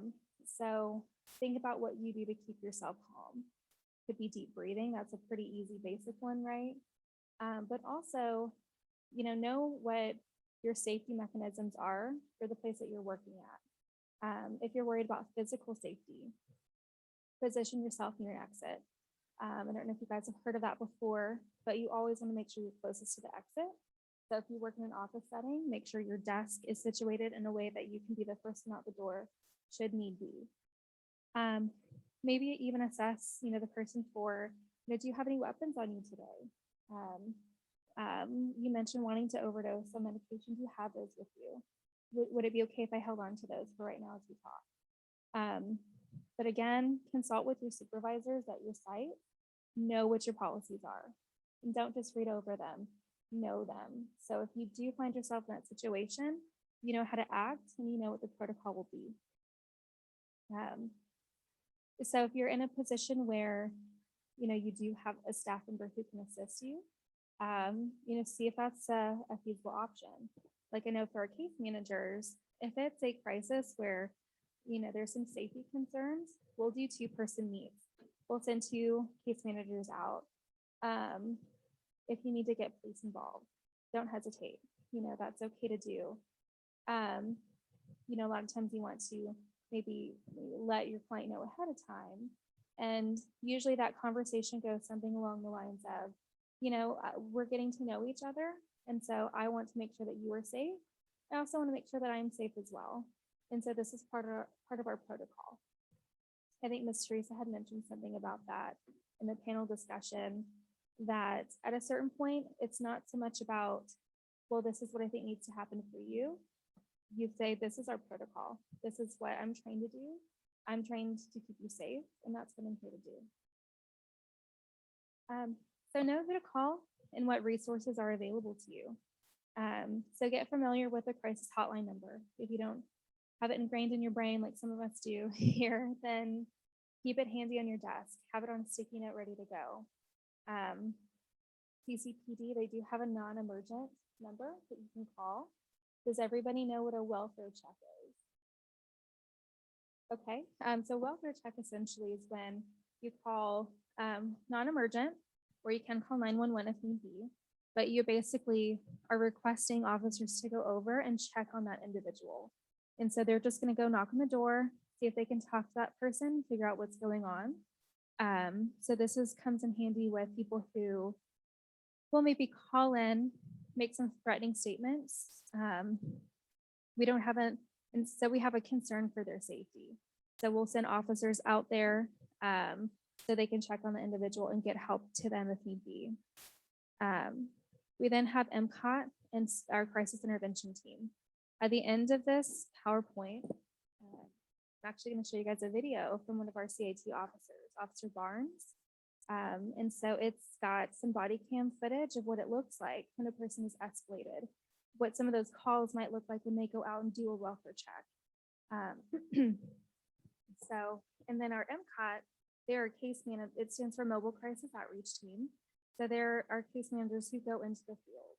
So they'll do assessments in the home, at the school, wherever that person is. They will assess them for suicide, and then they will engage them in services, get them to where they need to be. So regardless of what agency you're at, if you need somebody to come out and respond, call the crisis hotline, because then they can activate one of the MCOT workers to go out. And if it's after hours, we contract with them.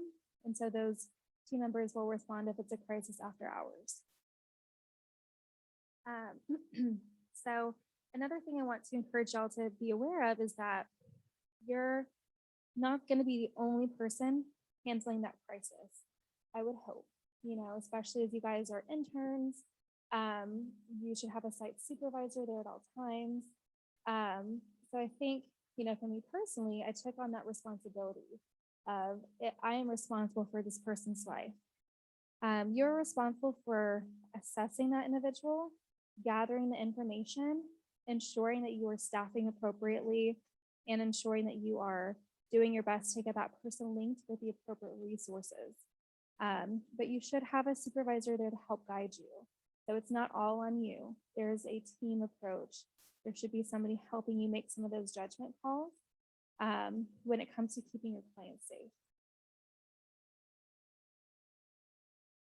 And let's say maybe this isn't your direct client, but you're, you know, working at the counseling and training clinic and you're working the phones. Somebody calls and says that they're suicidal.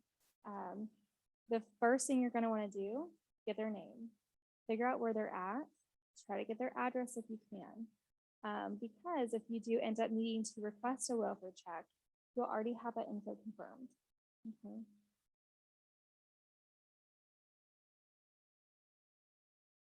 So let's say you're in session and your client looks to be in distress and they start reporting that they are having suicidal thoughts.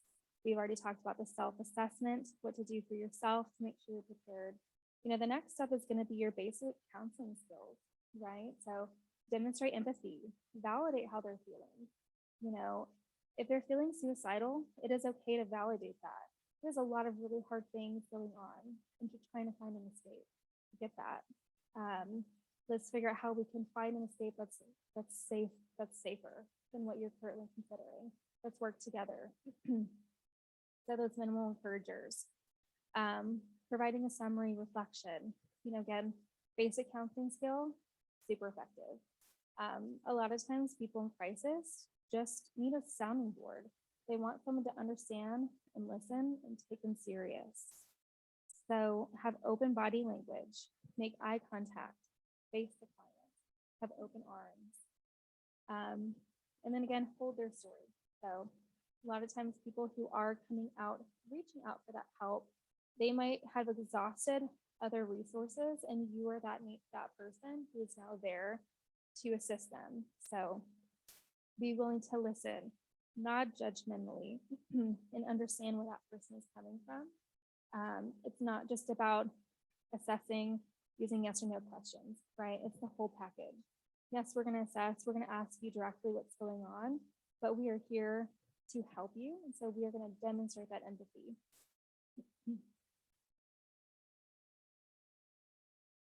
So how do you initiate the topic of suicide? So I think the first and foremost thing is you want to explain to the person what you were there for. So if this is, a counseling client that you're already familiar with, then that might already be known. But if you're coming out to do an assessment, or maybe this is your very first intake with somebody, explain what your role is, what you were there to help with. And if you do decide to do the crisis assessment, explain to them why. I'm going to utilize this assessment to help, understand some of the thoughts that you've mentioned to me and get a better feel for, what we need to do next to keep you safe. Keep the assessment conversational where you can. So we'll go into the CSSRS here in a minute, and you will see there are some questions that are direct. We're going to ask them exactly as they're stated. But in general, it shouldn't just feel like an interrogation. It should feel like a conversation, like a counseling session, if you will, using those basic skills, letting them know that you were there to help. And then lastly, be direct and asking about thoughts of suicide or homicide. So again, we don't want to beat around the bush. So that would look like, are you thinking about hurting yourself? We want to ask, are you having thoughts of killing yourself today? We don't want to use any leading questions, right? I'm sure we're all familiar with leading questions. We don't want to say, you're not thinking about killing yourself, are you? We don't want to make it seem like it's a bad thing to talk about suicidality. You're there to be open and honest and talk about that. So questions to ask, are you having thoughts of suicide? Are you thinking about killing yourself? Are you having thoughts of hurting somebody? Are you having thoughts of killing somebody? So again, we want to be direct because when we're making decisions on how to keep them safe, we need to know exactly what we're dealing with, right? So assessing for lethality. I know there's a lot of acronyms out there. I think like SLAP is one. I've heard. Basically, whatever acronym you want to use is fine, but the basics of what we're going to want to gather are they having current or recent ideations? Recent would be, the past week, past 2 weeks, past month. has the person considered a method? So a method is going to be what they're going to do to attempt. So overdosing, using a gun, hanging. Does the person have a plan of how they're going to do this? So a plan, it's a little bit different from method. A plan is going to be, when are they going to do this? Where are they going to do this? Are there other details lined up in order to carry out the attempt? Does the person have means? The means would be the having access to whatever their method is. So if their method is overdosing, do they have pills? If they're going to use a firearm, do they have a gun in their home? And then does the person have intent? So intent means, are they intending to carry out that plan? And so this, I think, can sometimes be tricky to assess for. You might have to use some other open questions to help explain to them what intent means. But do they have any protective factors? You know, some people might say, well, I've been thinking about suicide, but I would never do it. You know, I'm very religious. I don't believe in that as a means to my end. I would never do that to my family. Versus someone who has intent might be like, yes, you know, I've thought about it. I was thinking about doing it when I got home today. So this, So like, can you go back to the other slide? So like, let's just say the answer is just like yes, no, no, no, no. Would this be like how severe? Like, would you do a safety plan? And someone would just kind of what you said, like I have thoughts about it, but I have a family and kids. Mm-hmm. good question. So for that scenario that you just explained, maybe they had ideation, maybe even they had a plan, but they're like, but I don't want to do this. I don't want to die, just like Brandon from this morning. Then we would look at, securing whatever means they might have available to them, figuring out what protective factors they have as far as family, roommate in Brandon's situation. Ultimately, it's probably going to end up in more of a safety plan type situation. If, there's no intent, they don't have any, lethal means available to them right then and there. So any other questions on anything so far? Yeah.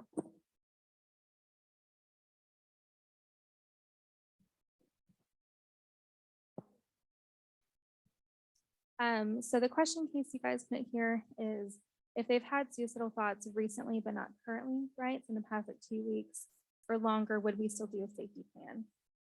For our agency, the answer is yes.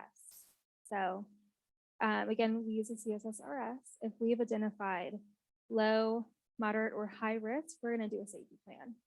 And so the thought of safety planning is it should be a tool useful to the individual when they are at that point where they're not thinking clearly, they're really sitting with those suicidal thoughts.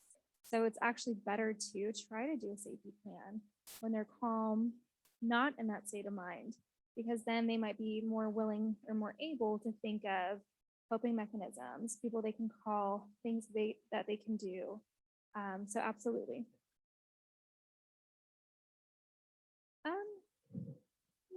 Say, again, we follow the CSSRS, but also just clinicians' judgment as well.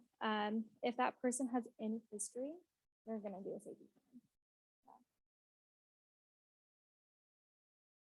So we will only do a crisis assessment if they seem to be currently in crisis, which would be defined as currently suicidal or recent, like I would say within the past 2 weeks. It's usually the time frame that we look at. Good question.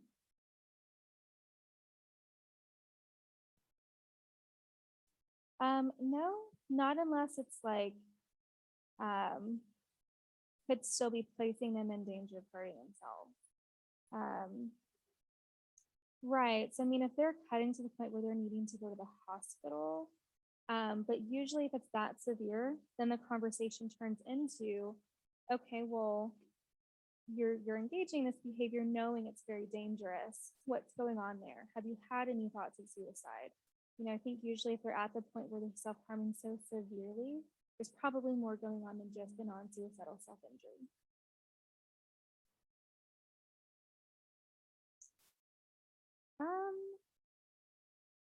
I don't think that I personally have, because usually, again, it's so hard to just give you a direct answer. I'm sorry, but it involves so many different aspects, right? So I would look at the child's history. Have they attempted in the past? What is the level of severity regarding their self-injury? Are they going and taking knives from the kitchen and cutting? If they're not suicidal, that's a big red flag, especially in an adolescent, because they tend to be more impulsive. So we would talk with parents, figure out, how comfortable are you monitoring them? Do you feel capable of keeping them safe? If not, then we might look towards hospitalization. Good questions. Anybody else?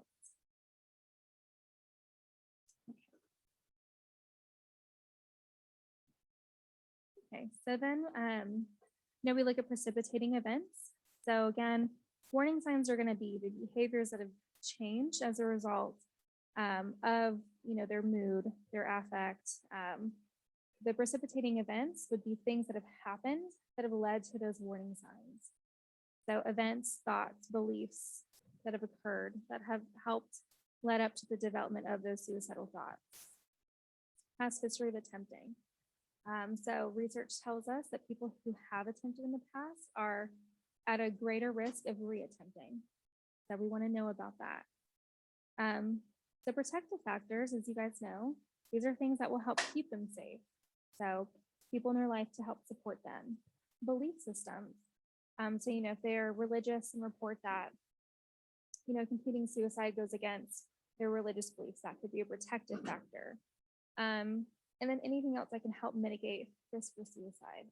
We had somebody come in not too long ago, and they were very future oriented. They had a job interview, I want to say, like later that week, and they were like, I can't go to the hospital, I have to go to this job interview. Well, so that kind of shows people they're future oriented. If they were really intending on dying today, they might not be as concerned about that, that job, that appointment coming up. And then what safety options is the person willing to consider? Are they agreeable to helping to collaborate on a safety plan? Do they want family to be engaged with them? Are they willing to continue outpatient treatment, engage in therapy? Are they willing to go to the hospital if need be?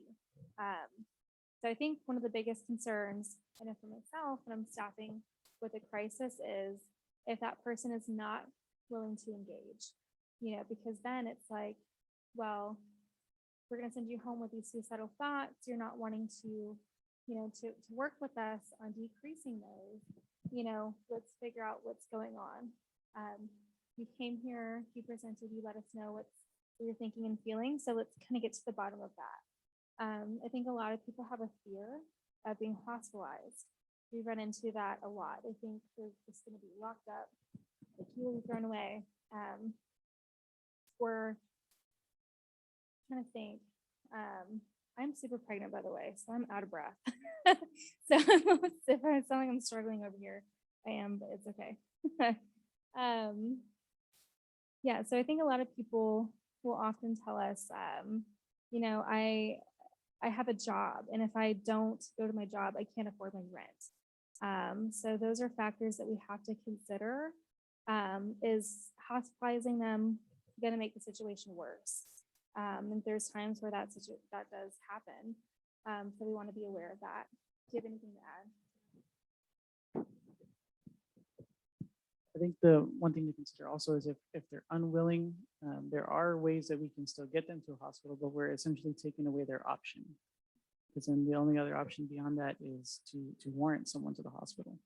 So now you want to think about what would that look like in the future? Now, are they not going to want to come to us for that help because we had to execute this plan of warranting them to the hospital? So it's one of those things to consider. What are they willing to participate in? Is there anything that we can do to help them come to the agreement with us? But in the end, if the danger level is so high, then we do have to consider those options.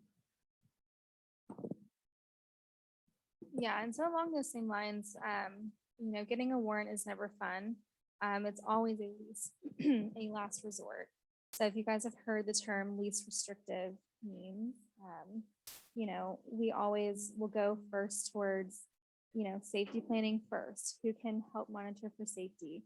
But if if the risk is too high, those protective factors aren't there, that person is resisting, you know, then unfortunately we might have to take that extra step in obtaining that mental health warrant, because we are here to do a job, we are here to keep people safe.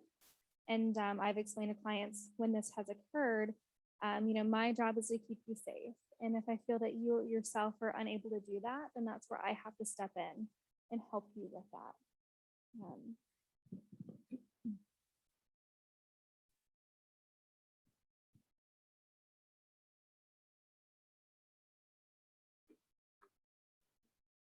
Mhm.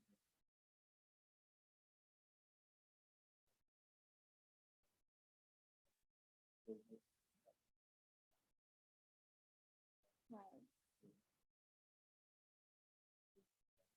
Mhm. Yeah. Yeah, that's another thing too that we've seen come up is people with pets. They're like, I can't, you know, leave my pets unattended. Or if they have an emotional support animal, it's going to be more harmful to them to remove them from that than it is to, you know, to take them to the hospital. So certainly good point.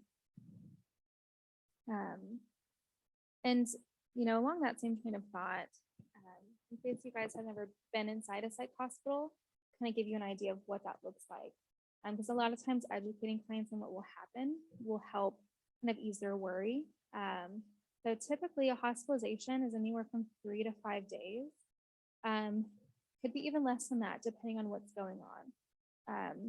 While they're in the hospital, they're going to be getting around the clock care. So nurses, the techs, you know, they're there to help support the people that are there and make sure that they are addressing well the medication. That's another big benefit of hospitalization. If they're starting a new psych med, they're monitored while they're starting that new psych med. Make sure there's no side effects, make sure it's reducing the symptoms, not making them worse. And sometimes it is the safest to do that in a setting like a hospital than on an outpatient basis, especially with things like suicidal thoughts in the mix. So they'll be getting therapy as well, typically group therapy. I know the hospital I worked at, they had 3 groups a day. So it was pretty intensive. And it was really neat to see people come in, you know, after an attempt or having those really severe thoughts, and then to see them on the other side once they've had, you know, that realization of, I didn't really want to die. I just wanted to escape this situation. Or I needed a shift in mindset because I couldn't find a way out. So, you know, it is beneficial. It is there for a reason. They're not going to throw you in a padded cell and lock you up. You're going to be, meals will be provided. It's a very supportive team approach in the hospital. So getting into the CSSRS, you guys will notice I passed out a copy of one. Those who are online, I do apologize. I did forget to send these out ahead of time, but I will send them out Monday when I'm back in office. So you guys can have, you know, everything that we have here in person today. So the CSSRS stands for the Columbia Suicide Severity Rating Scale. So it is an evidence-based risk assessment that assesses symptoms within the past month. So that is what's important to consider on this. You are answering yes or no to the past 30 days, okay? So the questions in bold are asked the way they are written. So it's important that you don't deviate from those questions. The way that this was designed was for those questions to be asked exactly as is. And one of the main reasons for that is, of course, we want to ensure that we are asking the direct questions with no deviation from it, because we want to know, not just are you thinking about hurting yourself, but are you having actual thoughts of suicide? So the very first question that it asks is about thoughts of death. So are you having, I'll let her pull it up here. Give you all the direct answer. So have you wished you were dead or wished you could go to sleep and not wake up? So we differentiate between thoughts of death versus suicidal thoughts. Does anybody know why?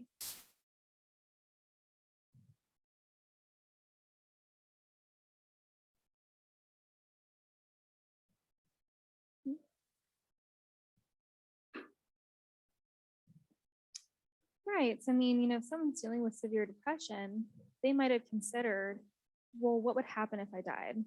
Who would be there? Who would be at my funeral? Or I think we hear most often, I just want this to go away. I want to go to sleep and not wake up. I want an escape from whatever I'm dealing with. So somebody who is experiencing that, that's vastly different from someone who is saying, I want to kill myself. And I have been thinking about how I'm going to do that. So those are very different things. And so it's important that we differentiate between the two because we don't want to have to, consider hospitalization as an option for someone who's not actually suicidal. They're just trying to, they're trying to escape. But they don't have that intention. They don't have that thought there. So then the next question, have you actually had any thoughts of killing yourself? If you answer yes to that second question, it's automatically going to drop down to the following questions. So you're then going to assess for method. So have you been thinking about how you might do this? Have you had these thoughts and had some intention of acting on them? So that fourth one is this assessing for intent. Have you started to work out or worked out the details of how to kill yourself? Do you intend to carry out this plan? So again, that's assessing for somebody who has not only intent, but they have a plan, they have details in place. Then the last question is, have you ever done anything, started to do anything, or prepared to do anything to end your life? And so if they answer yes to those questions, if they answer yes to any of them, you're going to do a safety plan, right? Even if it's just thoughts of death, it's still good to be able to have that safety plan where we've outlined for them what are their coping strategies, who are supportive people in their lives, what are some resources, agencies that they can utilize. So for our agency, as you can see on the screen, the actual Columbia Suicide Scale is pretty lengthy. For the purposes of our agency, we go to question 8. So if they do answer yes to questions 6, then we go on to, if they are reporting suicidal thoughts, what is the duration? So how long have they been having these ideations? How frequent have these thoughts been occurring? So if they do have a means, we identify what that means are and whether or not they have access to them. And then we ask about previous attempts. Because again, it's a risk factor, right? If they've attempted before, they're at a higher risk of it reattempting. And so we want to know what method they used. Because again, you can use that within your safety planning as well. So if they've attempted to overdose in the past, maybe getting a pill box would be helpful for them, where they can give that trusted loved one or family member their pill bottles, but then they have a week's worth of supply. So that way they still have the autonomy of being able to manage their own medications, but should those suicidal thoughts occur, they don't have access to a full bottle. So that's a common one that we utilize. Of course, we already talked about if there's a gun in the home, being able to secure that, a gun lock, giving it to a trusted friend or family member. I do believe police departments will take the guns as well, right? I think we've utilized that before. You can take it to the police station. They will store it for you until you're ready to get it back. And they can also teach them about a gun lock, gun safety. Okay, so then we want to know, have they known anybody who's killed themselves, including family members or friends? And if so, did they seek help after that happened? So for some people, there's another risk factor. if there's been a close friend or family member who has also died by suicide, it'd be important to know, have they processed through that death? Did they receive counseling after that happened? And then again, self-harm, we assess for that as well. Do you do anything to hurt yourself? Do you feel pain without intending to die from it? And then the last question that we ask, again, this is for our centers, for our agency purposes, we go to question 10. Do you think about hurting or killing another person? If yes, are you wanting to hurt them or are you wanting to kill them? Who is the intended target? What is the plan?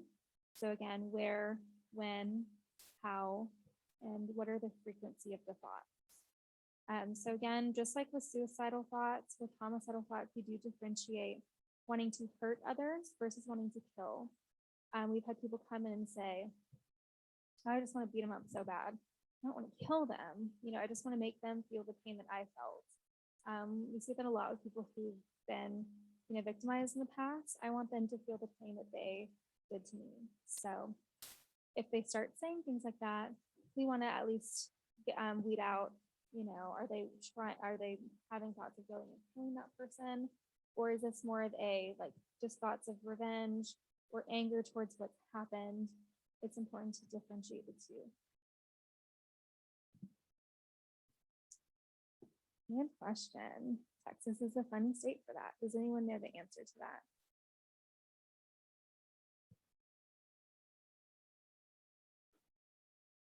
Right. So ethically, that's a good word for it. So there is no duty to warn in Texas. However, like for our agency, and again, this is where I would say staff leader supervisors know what your policy and procedures are for your agency. For us, we will contact police. So we won't reach out to the intended victim because that could become a HIPAA concern, but we will alert authorities or attempt to engage that person in treatment, which could look like hospitalization. Any questions about that? Okay.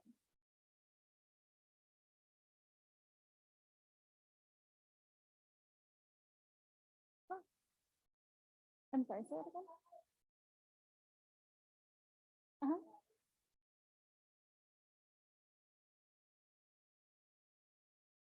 Oh, okay. Okay. Okay.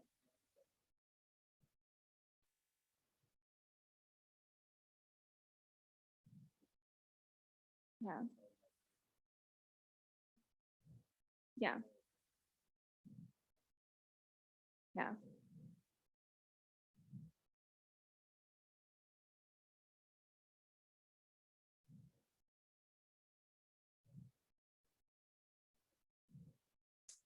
Oh, I see. Yeah. Yeah, no, and it is tricky because we can't be in that person's head, right? We can only do so much to try to do our best to assess.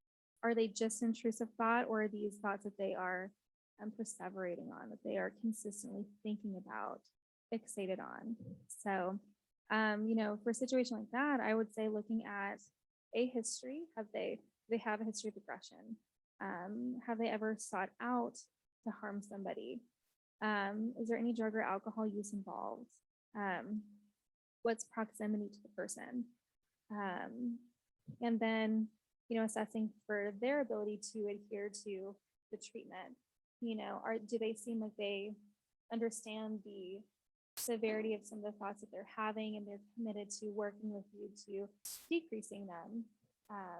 Or do they seem pretty laxed about it, not as concerned? So all of those things would be good things to look out for.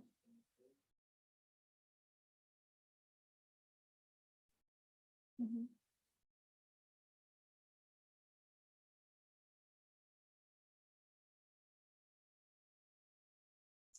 Really good question. I mean, I think the easy answer is both, but not always. It would depend on what is the most pressing at the moment. So, I mean, we've had people come in, they're currently suicidal and homicidal. They have a target in mind and they also want to take their own life. So we would address both. that's usually probably going to result in hospitalization. So yeah, it's just going to depend on the severity. All those risk factors, we're going to look at that. We're going to look at those protective factors in making that decision. Oh, okay. Okay. Right, right. Yeah, yeah. Another thing that we've seen, so OCD, you know, a lot of those individuals might have some of those intrusive thoughts or repetitive thoughts. So it's important to tease out, is this just part of, you know, symptoms of the disorder, or are these actual thoughts that they are continuing to think about, fantasize about, and wanting to act on?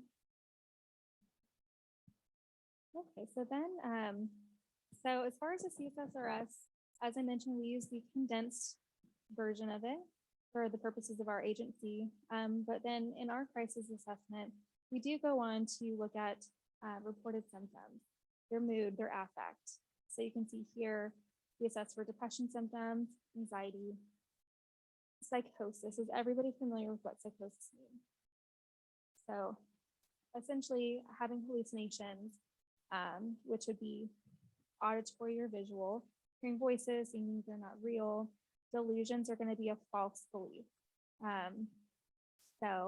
And this could be like a grandiose delusion, thinking that they're the president, right?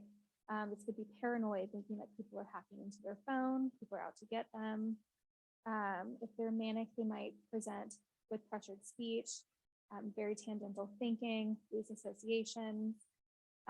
We look at problems functioning in the home, community, school, or work. Behaviors noticed by clients. So, you know, aggressive, physically or verbally. Do they tend to be more guarded, withdrawn, impulsive? Changes in sleep. Does anyone know why it's important to know about changes in sleep?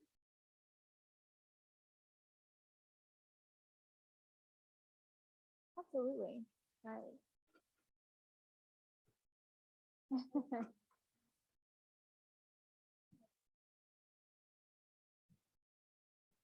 Right. So if they're reporting going a couple of days out without sleeping, then we know we're wanting to assess for other things as well. You know, do they have pressured speech? Are they acting more impulsively? Any other psychotic symptoms going on?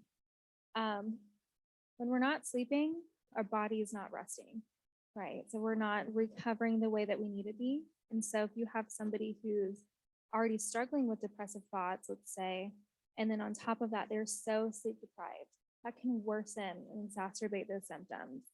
That can bring out, you know, other symptoms that might not otherwise be present. So back to bipolar disorder. I know I have one client who would say, when I go days without sleeping, that's when the hallucinations intensify. That's when the delusions might come on. So, and then appetite as well. Appetite can be a pretty big indicator for depression, but also mania. You know, a lot of people who are in a manic state of mind, they might not eat as much as they would otherwise. Yeah, absolutely. Yeah. I also think it's important to note on the hallucinations. Are they command? Is the voice telling them to do something or telling them to harm themselves? Those are things that we would take into consideration when doing this crisis assessment, because they may follow that voice eventually, you know, so we want to make sure we get them to the treatment before it becomes a problem.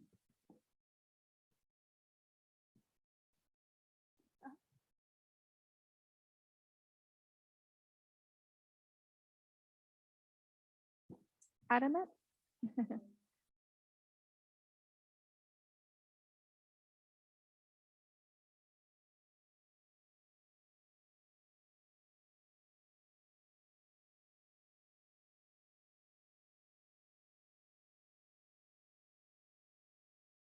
Good question. Well, that happens frequently, I would say. Because somebody who is psychotic might not know that they're psychotic, right? You know, delusion is a false belief. They will actually believe that people are out to get them, you know, that they have special powers or abilities. So the best way to document it, I'll give my own and Victor, I'll let you speak on them as well. Documenting what you're observing. I love using the term as evidenced by. Client presents with tangential thinking, seems to be paranoid as evidenced by believing people are hacking into his Wi-Fi. Any act on those delusions would be something to note as well. Reports people are hacking into his phone, has destroyed all technology in the house. Responding to internal stimuli is a term that we use frequently for people who are, maybe audibly talking to people that you can't see. Movements, eye contact with other things in the room that aren't present. It's important to mark down what they're reporting, but also just by your observation as a clinician, you'll notice if they are responding to internal stimuli, they may be averting their eyes to another direction. They may be looking past you. Maybe they see somebody behind you. Those are important things to also notate on the assessment so that way you can get a clear picture. You want to try and get as much information as you can, even if they're adamant that, oh, I'm not psychotic. You still want to have that down so that way when you present it to your supervisor, you have a full scope of what the individual is experiencing. Are there any other questions? I have one kind of briefly, and I apologize, the babysitter finally got here. I guess, okay, so like when we took ethics and a lot of those type of classes and we do a lot of our case studies, I feel like the common go-to is that like when we like write our papers and things like that, we'll be like, okay, we're going to make a report or we're going to do this for our safety on this. And then when we hear like clinicians practicing, I guess there's a more comfortability with like safety planning and things like that. And my mind was going to the same place kind of Natalie was. Where do you draw the line, even if you're doing the assessment? Like, where's the line for clinicians, I guess, where they rule in the more of like caution and protection and just, I don't want to risk it. I'd rather be safe than sorry. And just really going off what you're seeing on an assessment or what they're self-reporting. Does that make sense? Yeah, no, it does make sense. And I think you bring up a really good point. I'm sure you guys have all heard the term, if it's not documented, it didn't happen. So with documentation specifically, it gets really tricky because you're wanting to give a good reading to the reader of what happened, what was said, what was the outcome, but we want to keep it factual. We want to keep assumptions out of it. So that is where using terms like client reported, client stated, client observed to be as evidenced by, because then we are demonstrating that this is our observation and this is what clients reporting to us when we're including that in our documentation. So things like how they're presenting. They presented with a disheveled appearance as evidenced by unkempt hair, dirty clothing, odor was present, things like that to kind of give a visual description of what's going on. And then,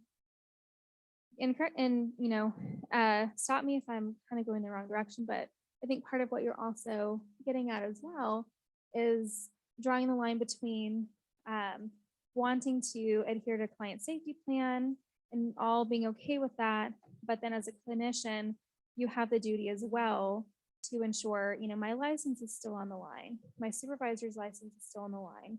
I still have to adhere to that other standard of ethics that I'm guided by. And so that is when, things like warrants do come out and about, if we have to ensure that person's safety because they're not capable of doing that, then, we will go to some of those means as well. Did that answer your question? Yes, thank you so much. It does. I think until we're like, oh no, it wasn't muted. I think until we're like in the real practice in the field, it's just so nerve-wracking, but it does help hear how everybody does it. So thank you. Of course. Yes, ma'am.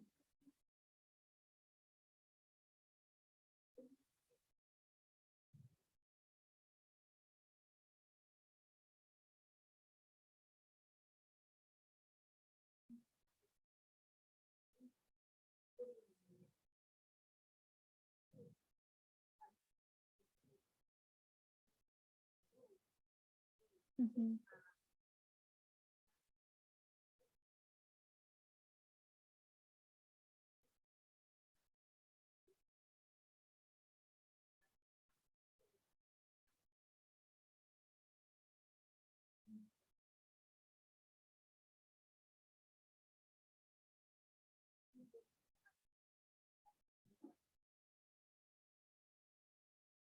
And so just to make sure I understood correctly, so you're referencing somebody who's not currently suicidal, but they reported, a couple weeks prior, maybe they were. So, again, and I keep saying this, but looking at those risk factors. So have they had a history of following through on those thoughts? Are they showing other characteristics of depression? Are they feeling hopeless? Are they feeling fatigued all the time, not sleeping? Because even though they're not currently suicidal, if we know they have that history, then we want to be on guard, right? So I might not act in the moment, I'm not going to send a person like that to the hospital, but I would still probably do a safety plan with them and say, in the past, it sounds like symptoms got so bad to where you were thinking of ending your life. What got you through that to where you are today?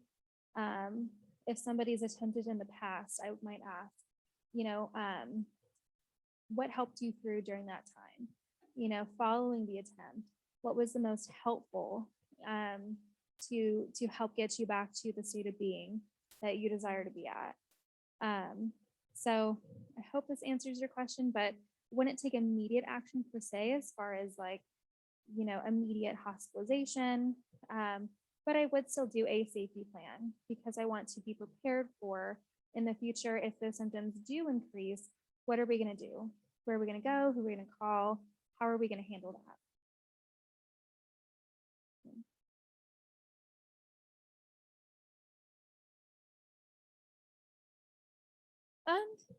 I would say for intake, we do our fair share. Again, with our agency, we're to be admitted, you have to qualify for a severe persistent mental illness. So the people who we do see have severe depression, PTSD, bipolar schizophrenia. And so a lot of our clients do have either prior history of attempting, prior thoughts, or they have a lot of risk factors. So we do, of course, use the CSSRS that kind of helps guide if we need to do a safety plan. That's part of our company's protocol. If it's low, moderate, or high, we have to. But then there's also clinician judgment as well. If we feel like it's something that we need to do, we absolutely do it right there at intake. So I would say a good portion. And like for our department, if they are in an immediate crisis, we refer to our crisis program. At that point, they're the ones who do the full assessment. But there are times where we would not need to do the full assessment. We're just there to help do the safety plan.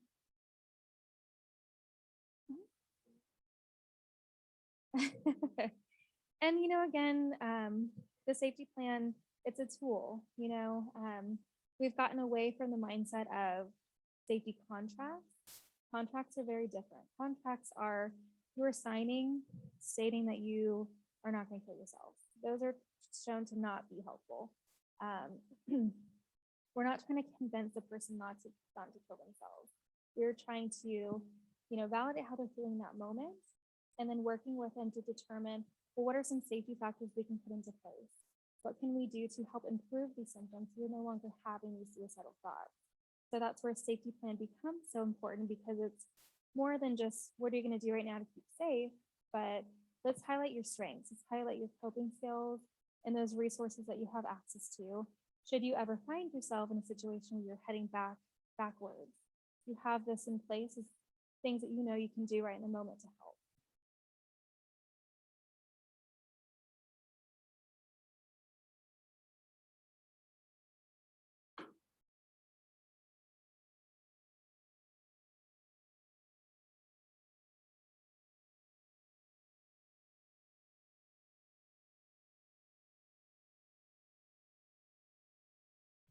You want to answer this one? I think it's another important to say that you have to treat every crisis situation as a serious issue, whether or not they come to you 3 times in the same month with the same recurring issue. I know in our clinic specifically, we have individuals who are chronically in crisis, but you have to treat it like it's the real deal every time, because you never know that one time that you don't decide to do the documentation and do this plan, that they actually go out and do something to hurt themselves in order to do it. Essentially, you're giving them the alternative of, well, if you're not going to listen to me now, maybe you'll listen to me after I do something, right? So you want to avoid that altogether by treating it as a serious situation, no matter what. It has happened before where we have individuals who refuse assessment. And so it becomes a situation of, is this something that we need to involve the police in, the authorities in? Is it something we need to obtain a warrant on? Have they decompensated to a level that immediate action is required, even if they are refusing to be assessed? And so that's where it's important, where you get all of your facts in order, you take it to the supervisor, and you bring in that other person to kind of go over everything, make sure no stone was left unturned, essentially, to make sure that you're making the best decision on resolving that. That answer the question, okay?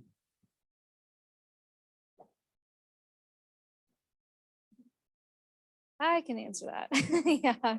So 3 hot meals and a place to stay.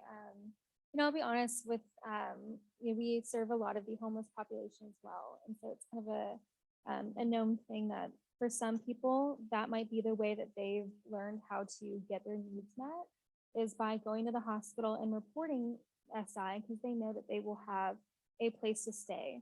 They will have meals provided to them. So it can be frustrating, in an agency setting where you know that there are people who have these needs, and then you have people who might be taking advantage. But then we look at, the culture behind that. What might be the reason that they are going to these lengths to get their needs met? So my rule of thumb is I treat every crisis serious. In fact, in my opinion, it's when we stop taking their concerns serious that it might become very serious.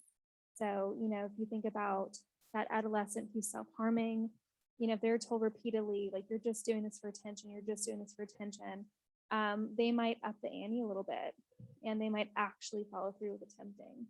So you never want to make assumptions. So just go off of what client is reporting, follow your company's protocol. When in doubt, staff with somebody. We've been doing this for years. I still staff. I know last night I'm on call. I called my supervisor at 10 o'clock. I'm like, hey, this is a weird situation. What do you think needs to happen? So find those people that you can confide in, who are in the same scope that you can consult and staff when need be for those types of tricky situations.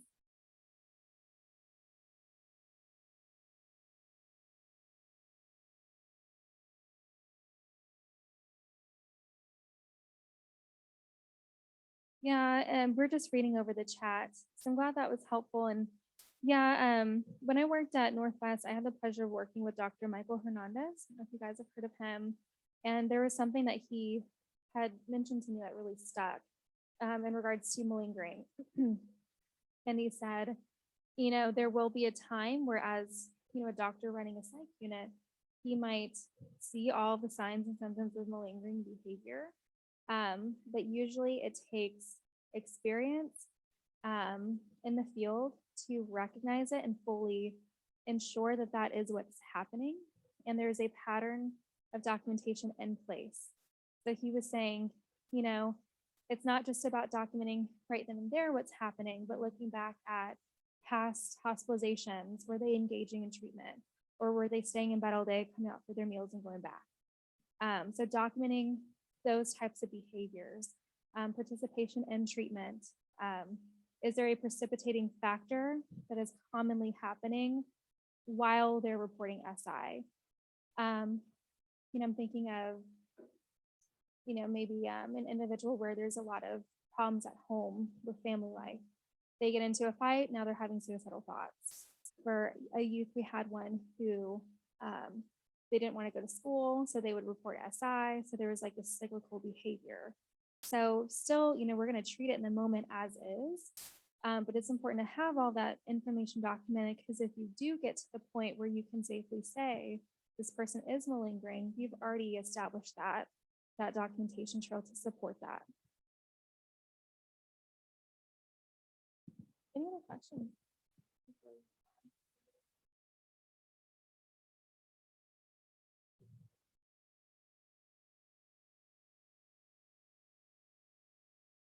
Right, I wouldn't, that is both as a way of protecting myself and my license, but also as a way of what I'm trained in with crisis work. Because again, we cannot be in their heads. We cannot know 100% that they are lying for secondary gains. And I don't want to take that chance and be wrong. I'm sure. I hope I don't work with any of those people, truthfully. Because again, I think it's tricky when you are licensed because you are protective of your licensure. But also we're in this field for a reason. We want to help people, right? So even if you have somebody that you suspect is malingering, well, what is the reason for that? And that's what I've always strived to challenge myself is, it can be frustrating when you've repeatedly worked with somebody and you've talked about this intervention and you've helped them with this, but they're for whatever reason just not receptive to it. Trying to understand more of why that person is not receptive. What else is going on that they feel this is the only way that they can get their needs met. So.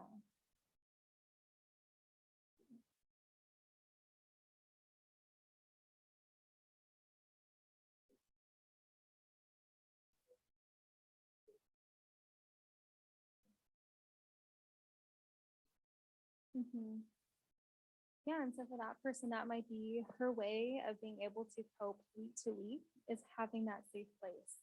And she might not have another safe place to go to. Yeah. And so the hope is over time, she learns these skills that we're teaching her and she finds other means of being able to vent and process things on her own, but she might not be there yet. Oh, good. Yeah.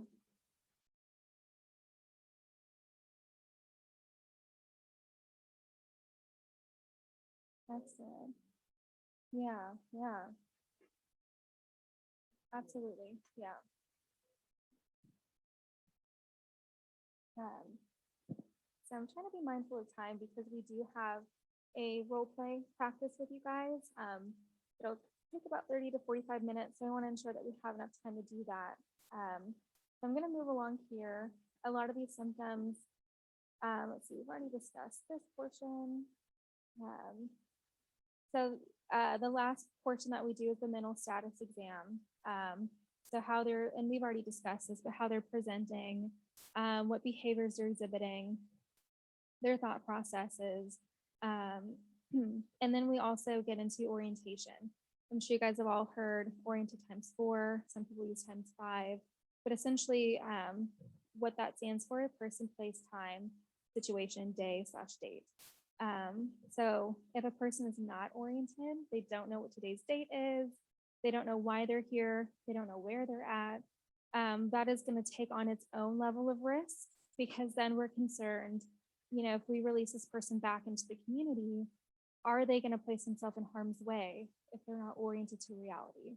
And you see that commonly with people who are, experiencing psychosis. So this is just an example of documenting a crisis situation.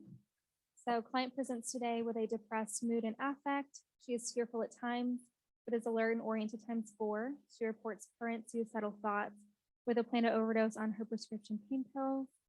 Client does confirm having intent, stating, quote, "I was planning on taking the pills tonight once everyone went to bed." Client does have a history of attempting suicide 2 years ago by overdosing on Xanax. Client does engage in self-harm by cutting her wrist. Last occurrence was over a month ago. She denies current drug or alcohol use. She denies current homicidal ideations, but does describe feeling, quote, "really angry all the time." She does have a history of hearing non-commanding voices in the past, but states she has not experienced visual or auditory hallucinations in over a year. Client reports she lives with her elderly mother and adult brother who are supportive and encouraging of client seeking mental health treatment. So this is a good example of, to the point, we have risk factors in there. She has a history of attempting. She's presenting as depressed. We have direct information about plan, method, intent. So this individual has all of those. So this would be a very high risk case. But we also have some protective factors in there. We know that she lives with her, elderly mother, but also an adult brother who are supportive and encouraging. So I'm automatically thinking for safety planning, at least we have somebody in the home to help assist as need be. So back to, I think it was Elizabeth's comment about documentation, liability. There is such thing as too much detail. There is such thing as not enough.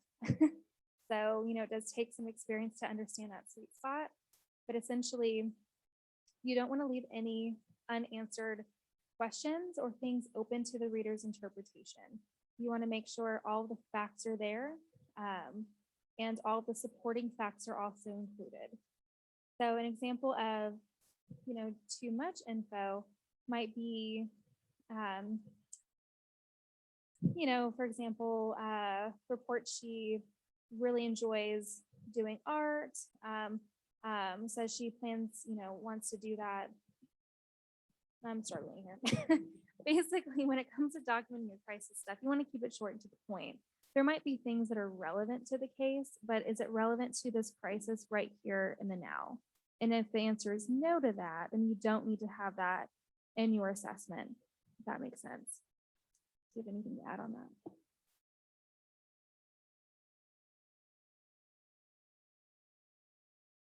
If they are, yeah.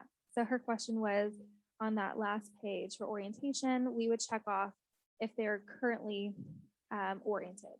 So we would check off person, place. If they're not, it would be unmarked.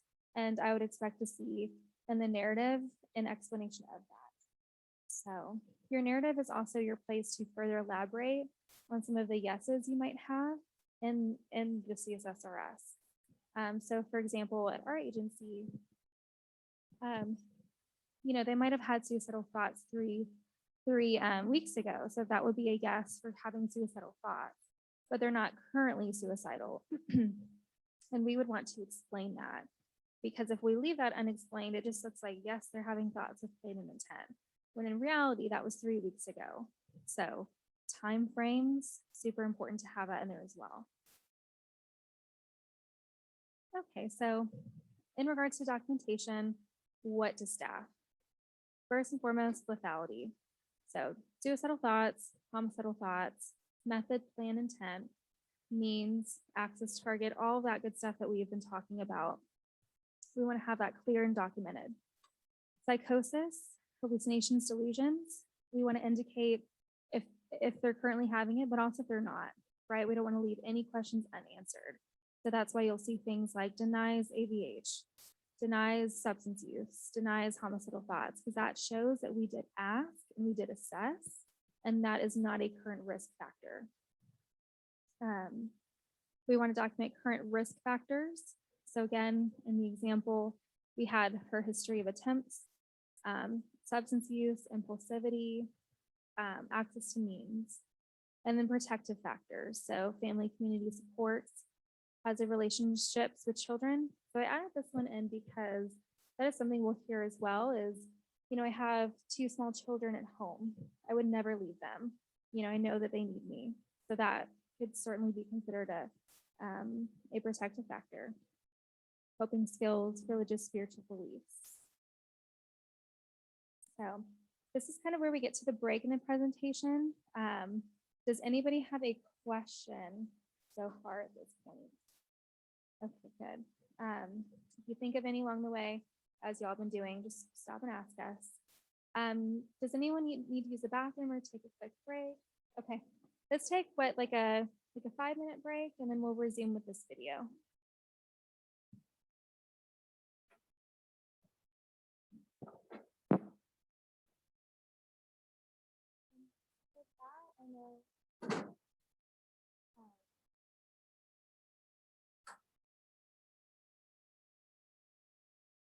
Yeah, first video.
And I'll just give y'all kind of like a disclaimer on what the video is about. So the main guy talking is Officer Sean Barnes. He's one of our crisis intervention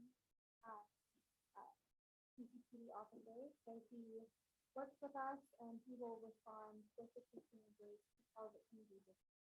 So he's been with us for like but he's a great what he does. He works well with clients. He actually helps train the other cadets and officers on crisis intervention.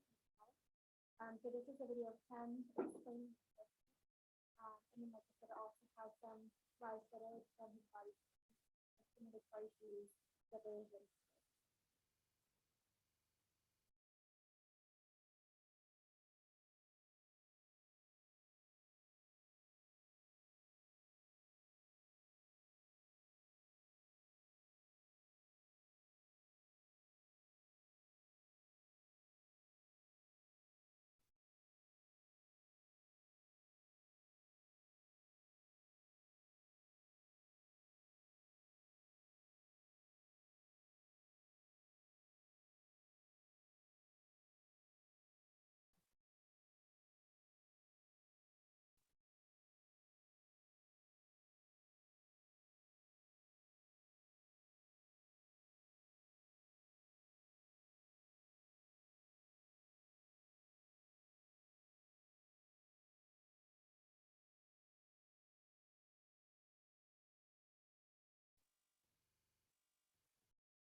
Substance abuse is once we're on the scene, we'll determine that person's actual risk level and what we can actually do to help them. After we've determined their risk level, or their threat level, I guess you could say, is we will identify what their needs are. And the needs could be a multitude of things. Maybe they need mental health services, whether that be outpatient or inpatient. Maybe they need a place to stay. Maybe they're looking for drug rehabilitation, whether that be inpatient or outpatient as well. Maybe that person's just needing counseling, or maybe they're just needing a safety plan and getting their family involved in the situation that they're in. So there's really a multitude of services that we can utilize, and really we're not closed off to any amount. We'll use any services that we can use to help somebody. So my day starts off just like a typical patrolman, where I log into a marked police unit. The only difference being is that I then go pick up a qualified mental health professional who rides in the unit with me. And then we usually get calls for service and head out to those calls for service. But when we don't have those calls for service, we're going out and conducting follow-up on individuals who we have had contact with in the past, and trying to continue to make sure that they stay stable and on the right track. So the criteria for a mental commitment, or otherwise known as an emergency detention order by a peace officer, is that that person poses a substantial risk of serious injury or death to themselves or others based on their mental illness. Look, I'm not taking you out. Look at me. Look at me, bro. Hey, look at me, brother. Let's do this together. Okay? One last shot. People who are in a mental health or substance abuse related crisis is a very dynamic situation. And I can't give a definitive response on that, but what I can certainly say is if that person or anybody else was in any level of danger as a result of their behavior, then it would definitely be appropriate to make the call. I would also say that if you're having any doubts about making a call to the police, then you should probably make the call. Okay. Yeah, I know. All right. Yeah, and I appreciate your help. None of the other officers really never paid attention, but you kind of did, so I'm glad that you could help. You're welcome. All right. So some things that I would like the community to know and be aware of in regards to mental health is to not be afraid to talk about it. This is one of the most important issues that we have. It's one of the biggest issues that we have, but it's also the least talked about issue that we have. And I would want to help and have the community help reduce that stigma. So if you yourself are feeling as if you're having any mental health related issues, or you know somebody that's having any mental health related issues, then we need to talk about it. We don't need to hide it from each other or hide it from ourselves. It needs to be addressed before it becomes an even bigger problem. So I don't believe that I am better suited for this than anybody else. I just believe that it is a cumulative effect of someone's training, knowledge, experience, understanding, compassion, and patience. Any officer can meet all of those requirements. Any person can meet all of those requirements, but it's those requirements that you're going to need to have in order to effectively do this position. It takes all of them in equal amounts to do this position. So one of the most important things that I've learned, and I noticed this pretty early on in my career, but even more so when dealing with this specific population, the people who have mental illness or substance abuse, is that you can do a lot and get very far with somebody from just talking to them. You don't always have to resort to force. Oh, my brother. Okay. Hey, please don't get closer with the knife, bro, okay? Can you just listen to me, brother? Nobody wants to do that. Nobody wants to do that. If you can slow down, if you use compassion and patience with some empathy when you're talking to somebody, you can usually or more likely get to a successful resolution without the use of force. So I think one of the biggest things for everybody to understand is that mental illness and substance abuse issues are completely indiscriminate. It doesn't matter your race, gender, your socioeconomic status, your age. It can happen to anybody at any time. And there's a lot of different catalysts that can result in that, whether it be trauma or a recent loss or just a extreme amount of stress. But really it can happen to anybody. And I deal with not just myself, but the entire team deals with a very diverse group of people. From the lowest socioeconomic status up to some of the highest socioeconomic statuses in our community. And that's why I said earlier, it's very important that we talk about these things, because it almost seems as if it's not happening because we don't talk about it. But it's one of the most important social issues that we run into in our society today of people suffering with these things and not talking about it at all. It's okay. Come on, my brother. It's okay. Come on. It's okay. Come on. Thank you, my brother. Good man. Good man.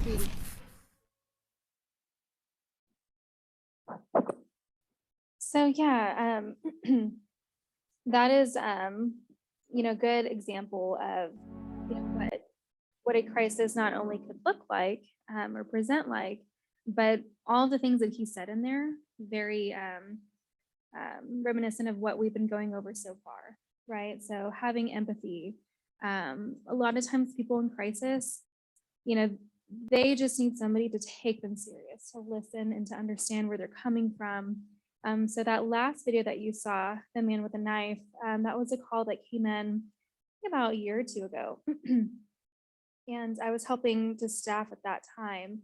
And that person had just gone through, I believe, a breakup. So he was just having a lot of distress. But he did end up, relinquishing his knife over to Officer Barnes. We were able to de-escalate him, get him to the hospital. Does anybody have any final thoughts or questions before we break up into our role play activity? So I believe they all, and correct me if I'm wrong, I believe they all go through a training on mental health. I think it's a yearly approach or yearly training that they do. But then there are officers within the CCPD who are trained on the full crisis intervention team. And so those are the officers who are on our team who are contracted workers with us, who ride along with the case managers and respond to calls. And so Officer Barnes, he's the one who helps do those trainings for the other officers. And I think there's, I want to say like 14 or 15 who are trained in the entirety of crisis intervention throughout CCPD. So good question. So now we're going to do a little role play exercise for those online. I'm so sorry. I did not. Oh, okay. You have them. Great. Thank you. So the idea is we're going to have you guys pair up, and you should all have your CSSRS assessment with you. So one person is going to pick one of the role plays. They're double-sided, so feel free to pick whichever one you want. And then you're going to act as the role of the client, reading off of the vignette. And then the other person will be the assessor using the CSSRS. So I want you guys to get a feel for what it's like to ask these questions and to assess, but also to know what it's like to, be the person in the role of the client and see how that feels as well. So it is 12:26. I would say, let's give it about 20 minutes or so to break up into pairs. And then we'll come back together at the end and have a discussion of what that felt like, answer any questions, comments, things of that nature.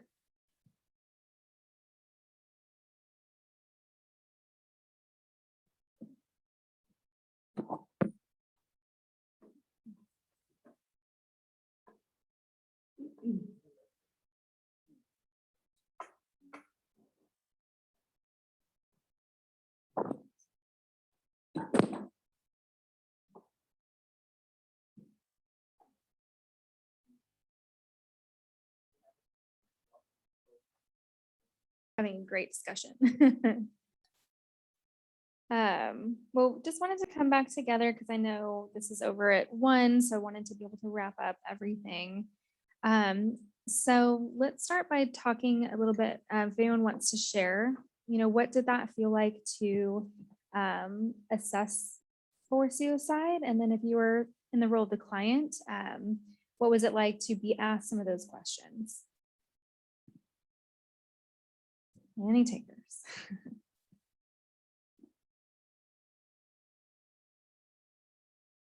Okay. Absolutely.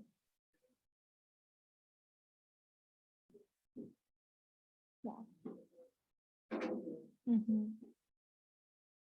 Absolutely. Yeah. So if, in case you couldn't hear, she was saying that, feeling a bit guarded, having some of those questions asked. And so, yeah, I think that's something to consider when we're assessing is clients are at their most vulnerable state, talking about something extremely sensitive. So thank you for that. Anybody else?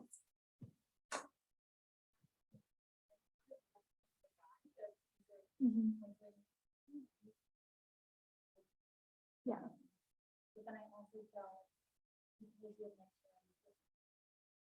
Direct. Yeah. I also learned that a little very extreme. Of reflecting and responding onto this.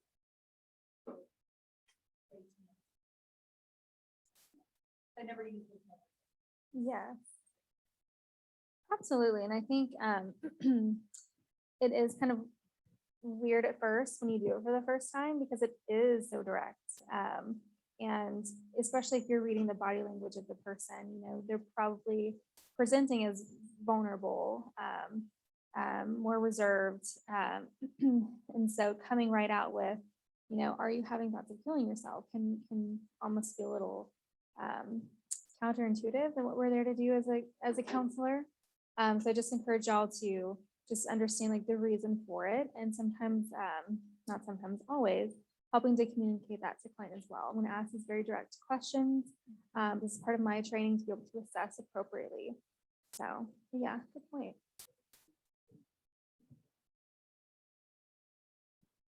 That there is almost like a difference between crisis intervention and counseling, right? So you almost have to separate in what you're doing and what you're assessing for. So you want to try and assess the situation as this is the crisis situation. So yeah, it is important to ask directly what's going on so you can ascertain the severity of everything. Absolutely. Did anybody else have any comments? Okay. So I wanted to just kind of wrap up by reminding everybody about what the specific wording of the questions is hard. I understand why it's important that they must be asked that way, but it was a weird experience. Yeah, no, definitely. It is, it is kind of weird. So I think it takes practice. So if this is something that your agency does utilize as the main assessment, I would get comfortable with saying out loud how to ask those questions, maybe even how to ask follow-up questions in case the client needs further clarification. I think intent is one of the questions that they might say, well, I don't know what you mean by that. And so being able to have practice walking through what that question is, how to say it, how to pose it is helpful as well. So possible crisis outcomes, we've been talking about this all morning, but remember the definition of a crisis is presents immediate danger to self or others, deterioration, like what we would see with psychosis, yeah, so it's serious risk of deterioration. So self-harm, lacking self-care to the point where it's presenting them as a possible crisis situation. So the main outcomes are going to be, safety planning, like we talked about,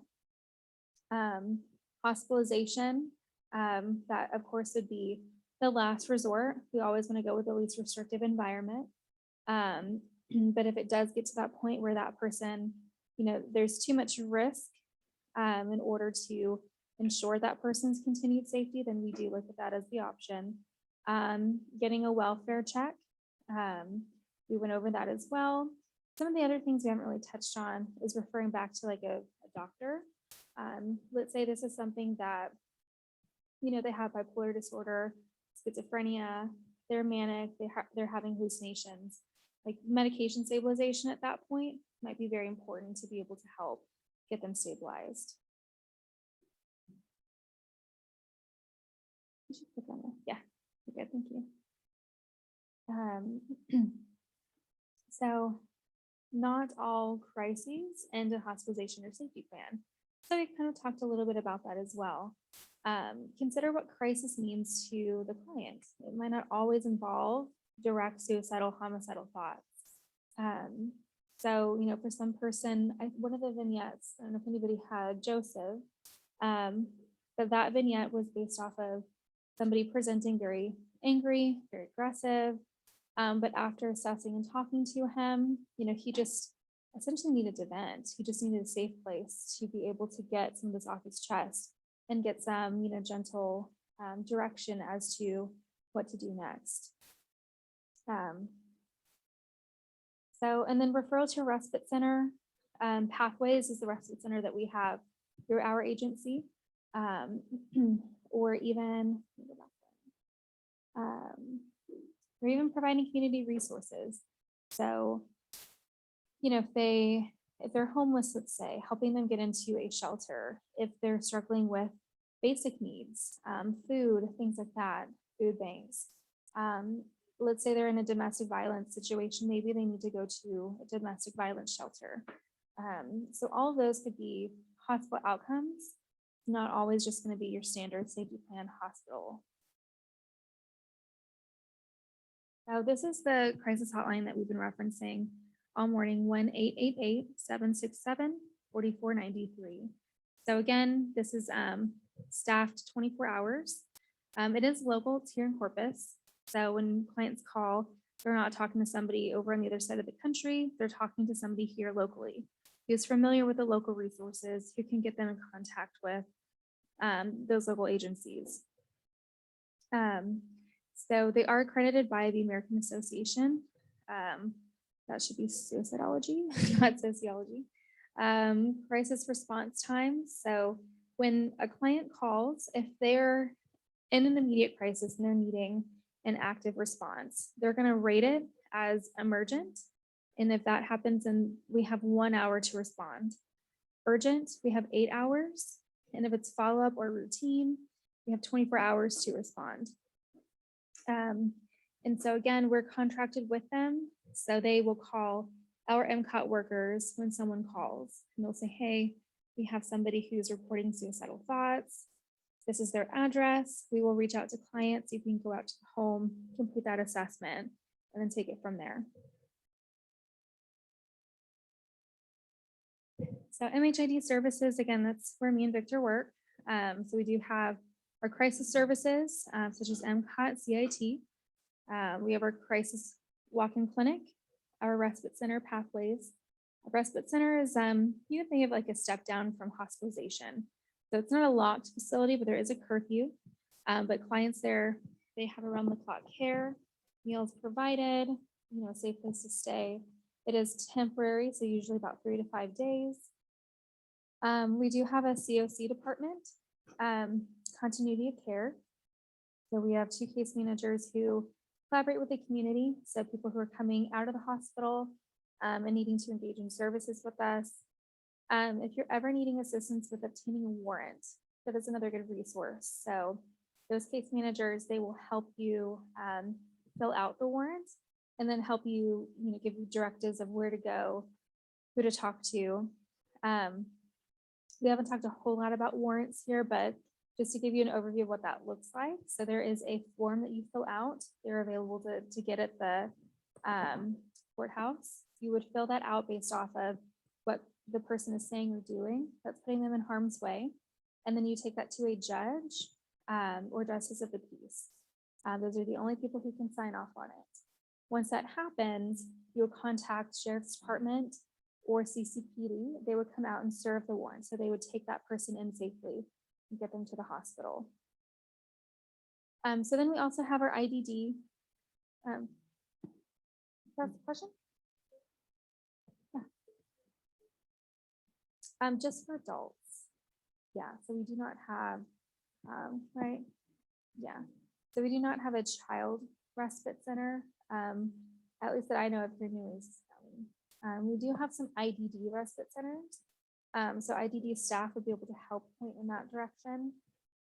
For adult mental health, we have our Pathways Respite. Our IDD team, they also have a crisis intervention team as well. So if you are working with someone who does have a known intellectual or developmental disability, they are trained in how to assist with that population. And then of course, our mobile crisis outreach team, as we've discussed, we contract with Avail. They can go out to the home, anywhere in the community. You name it, we've probably been there.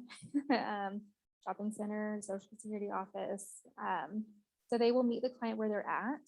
They will assess them and then transport them to wherever they may need to go. We then get them enrolled to doctor services. So we get them in at within 7 days. The goal is to get them in either the same day or the following. And then of course we have our crisis walk-in clinic for those who are very severe. No question, they need to be seen the same day. Medication training and support. So we do use the IMR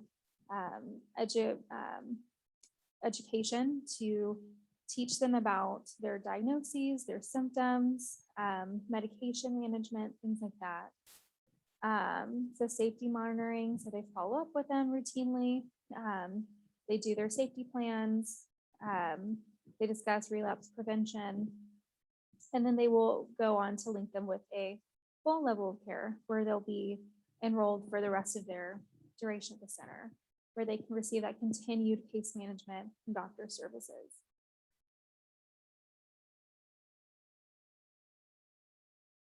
Good question. So the question was, how do we ensure confidentiality in a public space? Essentially, the person, we ask them, we are in a public space. Are you okay doing this assessment here? A lot of times we will take them and transport them to the center where we can have that privacy. But it kind of just depends on the client. Obviously, if they're presenting psychotic and they're not really oriented, then we might just have to assess as best as we can there, because we're probably going to look at like getting police involved or trying to take them to the hospital or something like that. Good question. And then of course our CIT team, which after the video you guys are familiar with. So those are the officers who go with our trained case managers. They respond to dispatch calls. So some other community resources. There are more to this. This is just a handful, but NAMI, our local chapter, Senacor for substance use, Bayview Behavioral. They have inpatient. They also have their intensive outpatient program. Ocean, so this is formerly known as Memorial Hospital. They've now moved over to Shoreline. That is a psych facility within Christus Pond Shoreline Hospital. Coastal Bend Wellness Foundation, and then Amistad Community Health Center. They do have a psychiatric department as well. And of course, 211, I don't know if you guys are familiar, but that's United Way. It's a number that you can call to get local resources.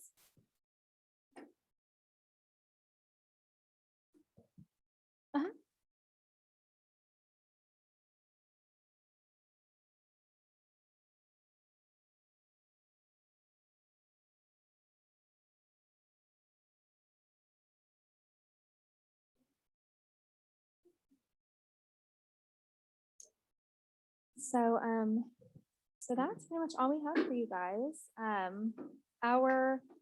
The crisis resource packet that was handed out, which will be emailed and uploaded as well.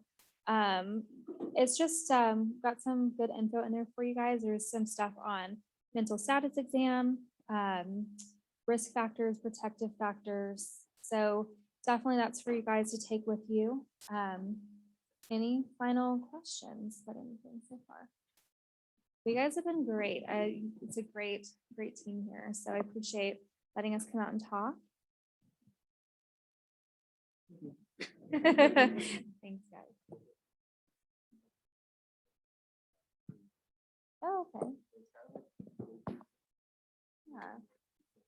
Yeah.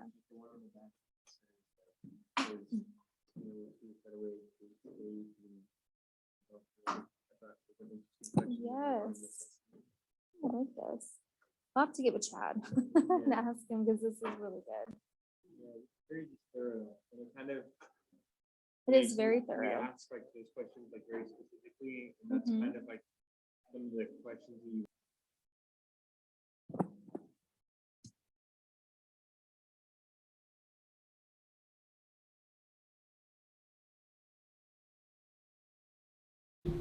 All right.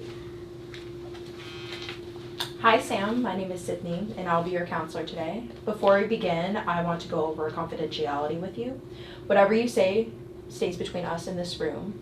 However, there may be times when I have to reach out to somebody. For example, if you tell me that you want to hurt yourself, somebody else, or talk about abuse against a child, a elderly person, or a person with a disability, I will have to report that as well.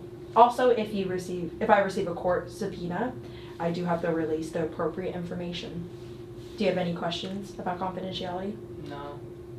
Then why don't you start by telling me what brings you to counseling? I don't want to live anymore. Okay, tell me more. The other day, I get bullied at school. The other day, some kids beat me up in the bathroom and told me I'd be better off dead. So what I'm hearing is you felt hopeless, and in your mind, killing yourself would be the only way you can experience relief. Yeah. Okay. In order to ensure your safety, I'm going to ask you some questions, and you can answer as honestly as you can. I will be asking questions from the Columbia Suicide Severity Rating Scale. The purpose of these questions is to help me determine if you are in danger of hurting yourself or trying to kill yourself. Once we complete this assessment, we can create a plan together to help you stay safe. Is that okay with you? Yeah. Okay. Have you actually had any thoughts of killing yourself? Yeah. Okay. Have you been thinking about how you might do this? Yeah.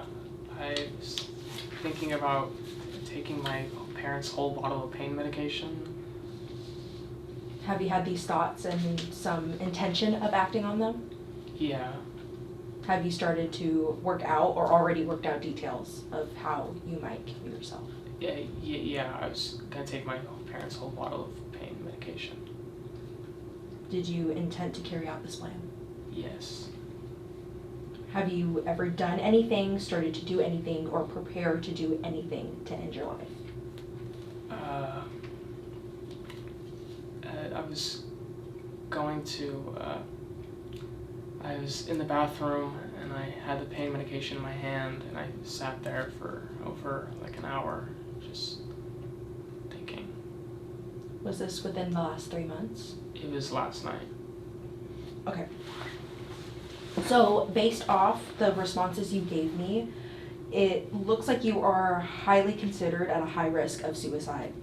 What that means is that based on your answers, you are at high risk of attempting suicide. In order to ensure your safety, there are some steps we need to take. Do you remember when we first started talking and I told you that there were some limits of what I can do? Mm-hmm. Okay, so this falls under that category. We're going to work together to come up with a plan to keep you safe, and then we'll bring in your parent and let them know what's going on. Okay. First thing I need you to do is agree that as soon as you leave here, you will go to the emergency room. Okay. Good. Do you have any way of getting there? My parent brought me here and they're in the waiting rooms. Perfect. Before we let you go to the ER, we need to complete additional steps. Let's grab your parent and then bring them in here. Okay.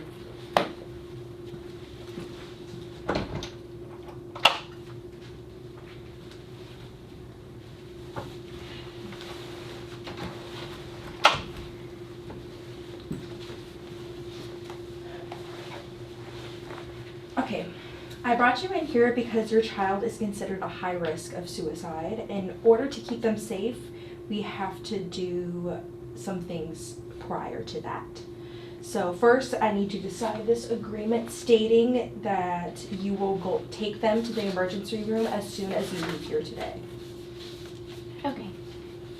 All right, next we will need to come up with a plan, a safety plan. Basically, this is a plan to help you follow when you are having thoughts of killing yourself.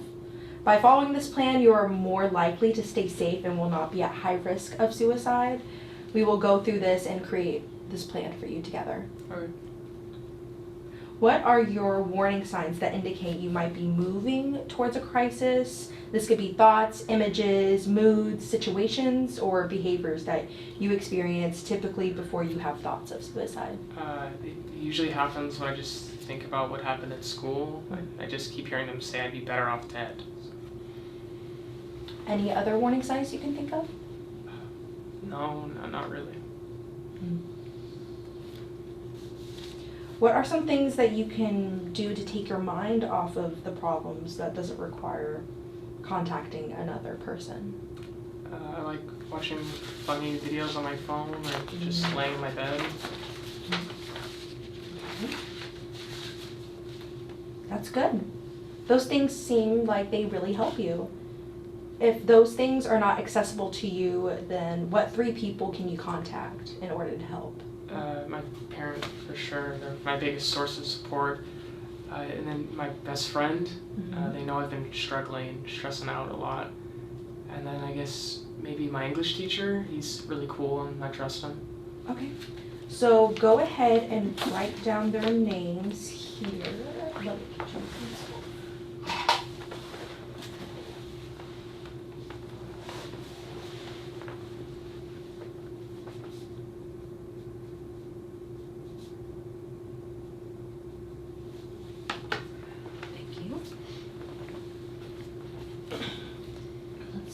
Perfect. Now, what professionals or agencies do you know of, or if anything, that can contact you if you are in a crisis? I'm not sure of any like around here. Okay, that's no problem. I have a list of resources like the Mobile Crisis Outreach Team and the National Suicide Prevention Hotline that I can write down for you. Okay.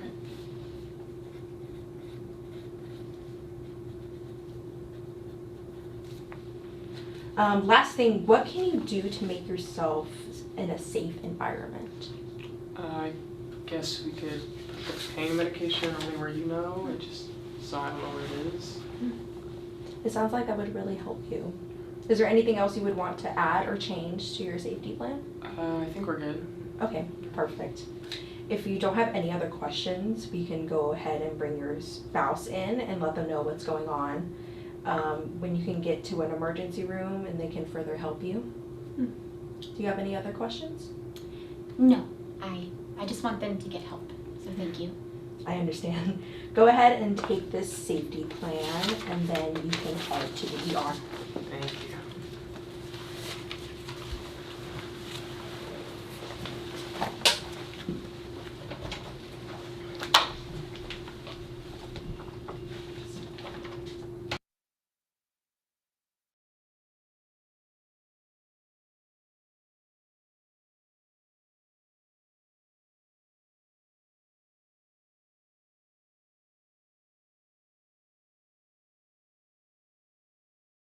I see some question here. Yes, they're from the drama theater. Mhm. Okay, so what do you think of the video? And just, what you have been trained today about the Columbia suicide, I don't know the whole name either, CSSRS, right? And also, so the safety plan and how the counselor, adjusts that to the parent and brings the parent in, right? So. Yeah, you can just unmute yourself. I think that there's a difference between like asking the direct questions and being like almost, it felt like she was like being a little bit aggressive and just like really unempathetic and unfeeling. She was like, okay, and then we're going. And then like she didn't really explain it to mom. And it was really like, I was like, if I had just told someone that I was like gonna kill myself and they reacted like that, like there's a difference between being direct with the question and being unempathetic. Also, there was like a bottle of pills just like spilled over and a beer can in the therapist's office. So red flag. Yeah, that's a good spot there. Yeah, but I'm sorry. So a challenge for you, like when you say, okay, so the counselor was a little bit like aggressive to you, right? If you was a counselor there and facing this kid, how you are gonna address, the suicidal ideation to the child and the parent as well. Are you asking me how I would address it? Yeah, you can just go ahead and to share your perspective, but this question is open to everyone here.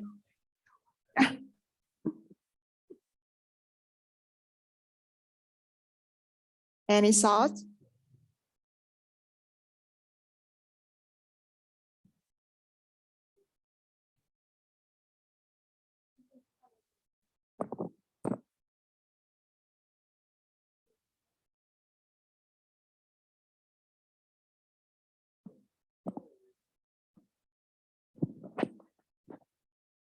No, I was just saying it at the beginning of the interview, she wasn't writing anything down. She was just kind of asking the questions, and then she somehow determined that he was it like emergent? What was the level? High risk, but she's not. And then I was wondering like how she determined that without actually doing anything. I mean, well, she did the interview, but she didn't actually write anything down. But yeah.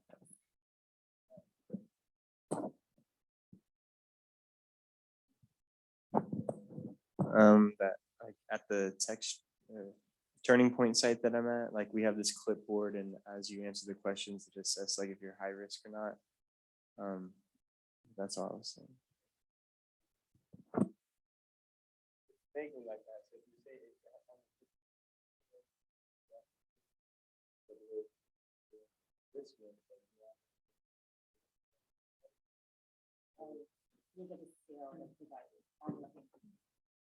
Oh, you said on your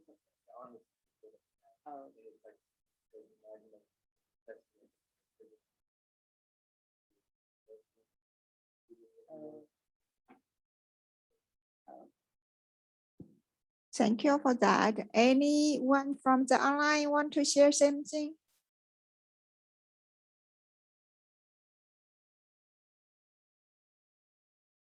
Okay, so another thing for you all to think about, how about the appearance of the child or other body language you notice?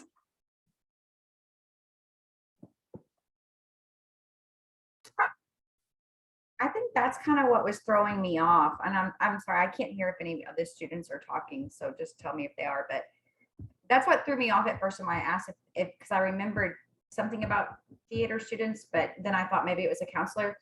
It seemed like the body language. I thought the client, the minor, I thought he did a fantastic job at like role playing that. And then it was everybody else's body language in response to him, as well as like the wording. But you could tell there was a couple of times where it kind of seemed incongruent. You know, there was like, he was kind of closed in, but saying something else. And then there, you know, but I think that's just the role playing. But I thought just based on his body language and what he was saying, there was very clear cut signs of the distress, the risk. And I don't know. But for him, I thought it was very obvious the minor was in distress, a risk, and that it needed to be taken very seriously. I just think the mom and the counselor missed the mark verbally and non-verbally.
But regardless, right? So I want to bring the point to the documentation.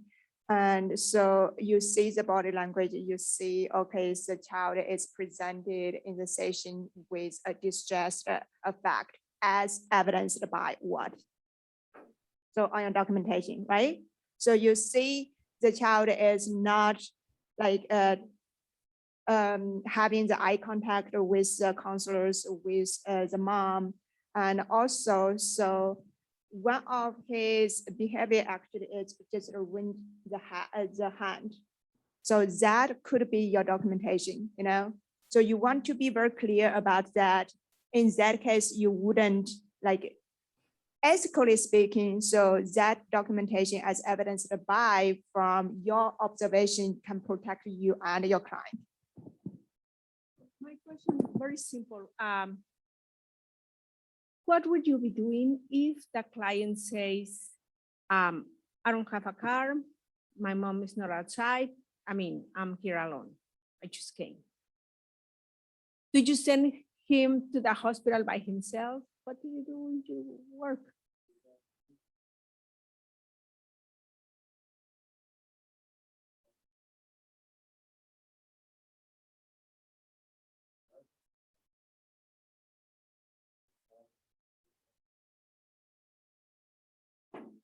So nobody takes him to the hospital or something like that.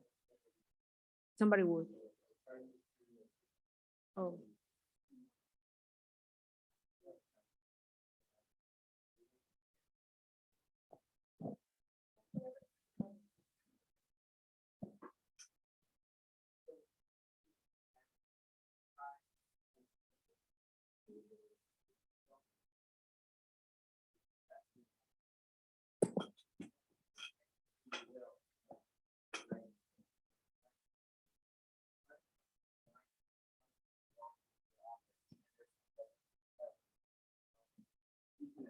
and you don't need to be like, hold up, I gotta call your parents, you know. So what I was just sharing is that in the state of Texas, you're allowed to meet with an unaccompanied minor for issues related to suicide, substance use, and abuse, and you don't have to get parental consent.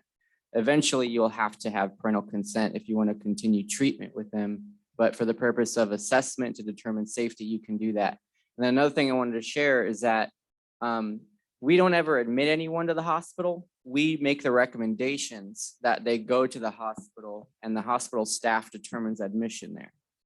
And so our goal is to make sure that the client can remain safe. And remember, in that moment when a client comes in and they're suicidal, we're not there to do therapy, right? We're there to really assess the risk and then determine the next steps to ensure that they can remain safe. And that's why we do a safety plan. And so what they were also supposed to be showing you in that role play scenario was the importance of also like doing a safety plan to see if the youth would commit to safety, you know, for any client to commit to safety, and if the parent is willing to follow the steps on the safety plan.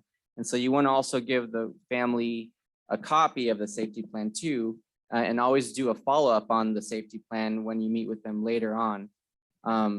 But usually if an unaccompanied youth, or even a youth coming in with their parent who doesn't have any other access to transportation, they just took the bus here, for example, if they come into your office and they're suicidal,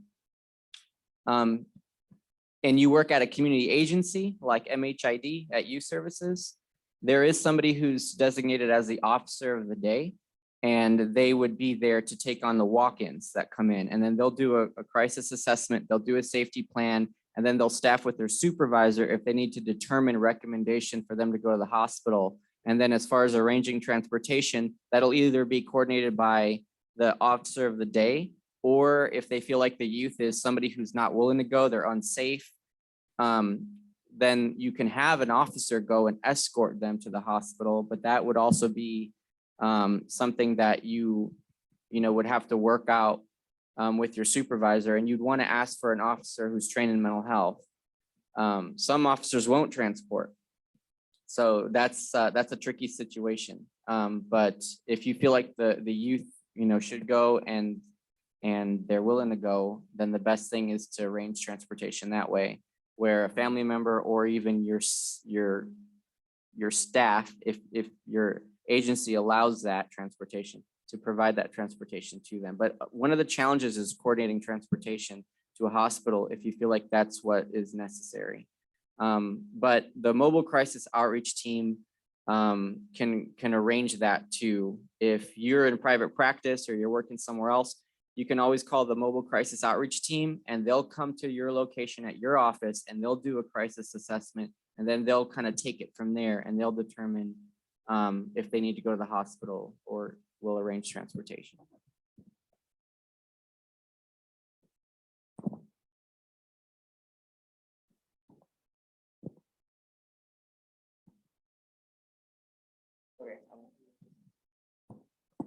I wanted to share too that we should never touch any client's medications. Never put your hands on their medications at all, because you could contaminate the medications. They could say now that like all my pills are contaminated. So don't touch the medications.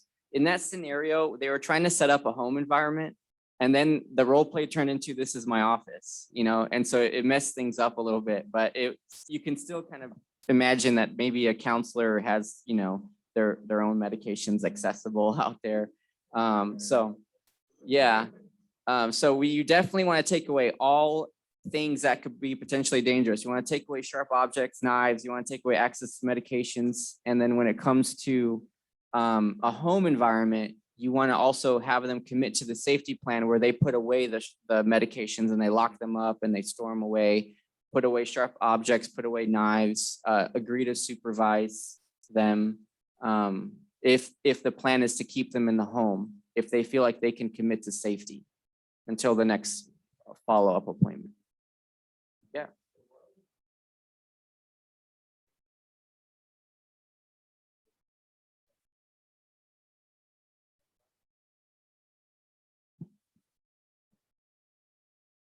Yeah, so he presented as high risk in those areas because he had a plan, he had a means, he had an intent. And if he was not willing to commit to safety, then that would be the option, is to recommend that they go to the hospital, and then the hospital does their own intake assessment, and then the hospital determines admission.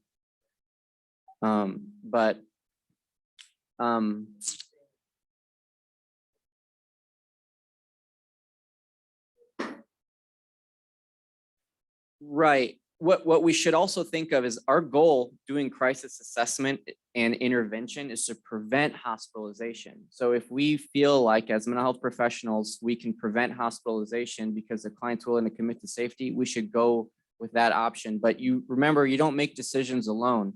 You make collaborative decisions with your supervisor.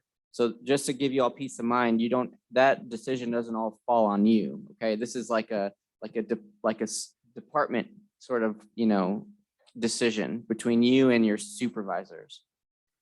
But that's usually the protocol that they follow at MHID, particularly at youth services, is that if a client is suicidal, they have a plan, a means, and intent, but they want to commit to safety, and you can sort of agree to make the environment safe, and they feel like they can remain safe following this.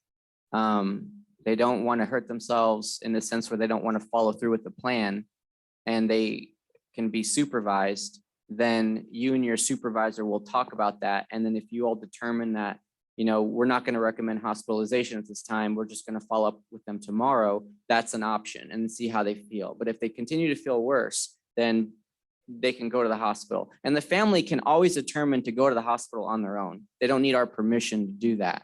The family can always decide, I'm going to go to the hospital, and then the hospital will do an intake. But if you're going to be coordinating hospitalization, make sure you call the hospital, see if they have beds open, because sometimes hospitals don't, and clients will go to Bayview and then they'll assess them there, but then they'll have to coordinate transportation, and that can take more time, and maybe they'll have them go to another hospital that's like in San Antonio or in the Valley. So try to call ahead and see if the hospital has beds available if they're going to go to the hospital. The hospital usually will. Bayview will usually arrange that. Yeah.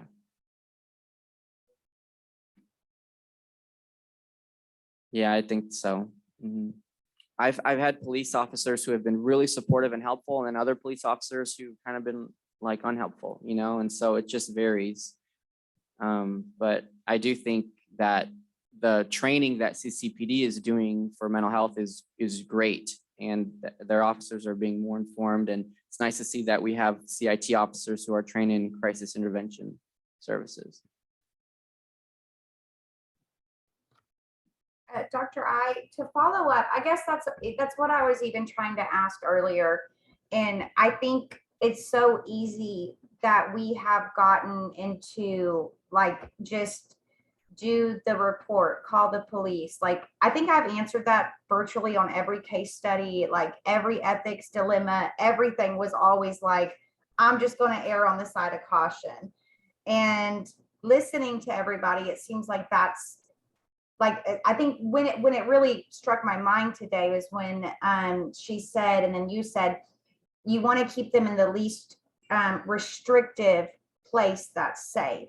So when doing so, and of course, working with the supervisor or integrated team or whatnot, the most important aspect for us is not so much err on the side of safety to protect ourselves, it's the documentation. Would that be more accurate? Yeah, safety planning. You definitely want to have very thorough documentation that you assess for their history related to treatment, history of self-harm. You assess for their ideation, you assess for their plan, you assess if they have access to a means of self-harm, and then you documented their commitment to safety, and you have a thorough plan in place, and you talk about on the safety plan steps to make the environment safe. You've talked about warning signs and signals that a problem is developing. You've talked about internal and external coping strategies, people who they can ask for help, places they can go, things they can do. That's all very well documented. Then I think that's helpful on our end in case there's ever an audit or people really want to investigate, like what steps do we really take to make sure this client is safe? And all that needs to be done collaboratively with the client, and you want to get the client's signature.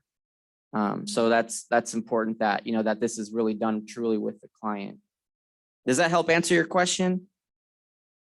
Yes, it really does. I mean, I've enjoyed the seminar today, but just that aspect of learning that detail in depth has been a huge moment of like learning for me. So it really does answer and it helps a lot. So I appreciate it.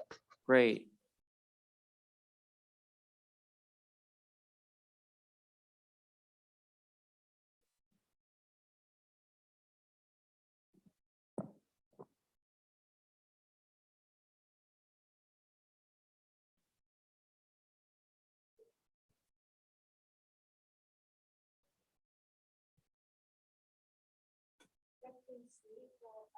Emerging measures and under under something, yeah. So, but there was no code for that. But right now on that, so you can provide a code to, according to what you observe regarding the suicidal behavior and non-suicidal self-harm. So, but important thing is, so you are going to provide your observation, client's presentation, and so to like justify your diagnosis, your diagnostic impression on that. Okay. So any other thoughts, perspectives regarding this video or training?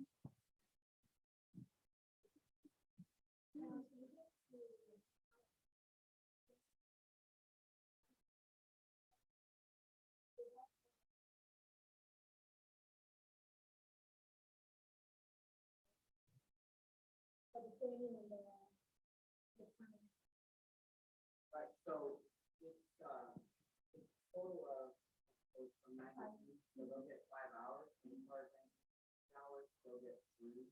For anyone who needs that, it's really only going to fully license practice. So we're still going to get the hours on there. Then what some of your instructors want proof that you're into the workshop that offers TV, right? Yeah. So yeah, is that No, I mean like the Vera integrated hours, the hours they're gonna put in the Vera integrated.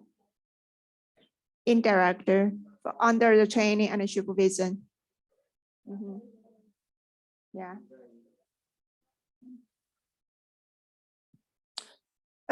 I think on Tavera, so there is a section is just to say indirect integrated hours for supervision and training together. Separate? Okay, so there might be a section for training, a section for supervision. Yeah.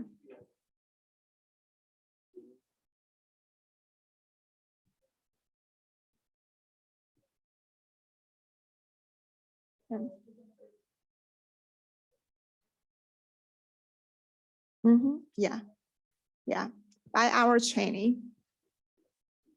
Mhm. Good night. Good night.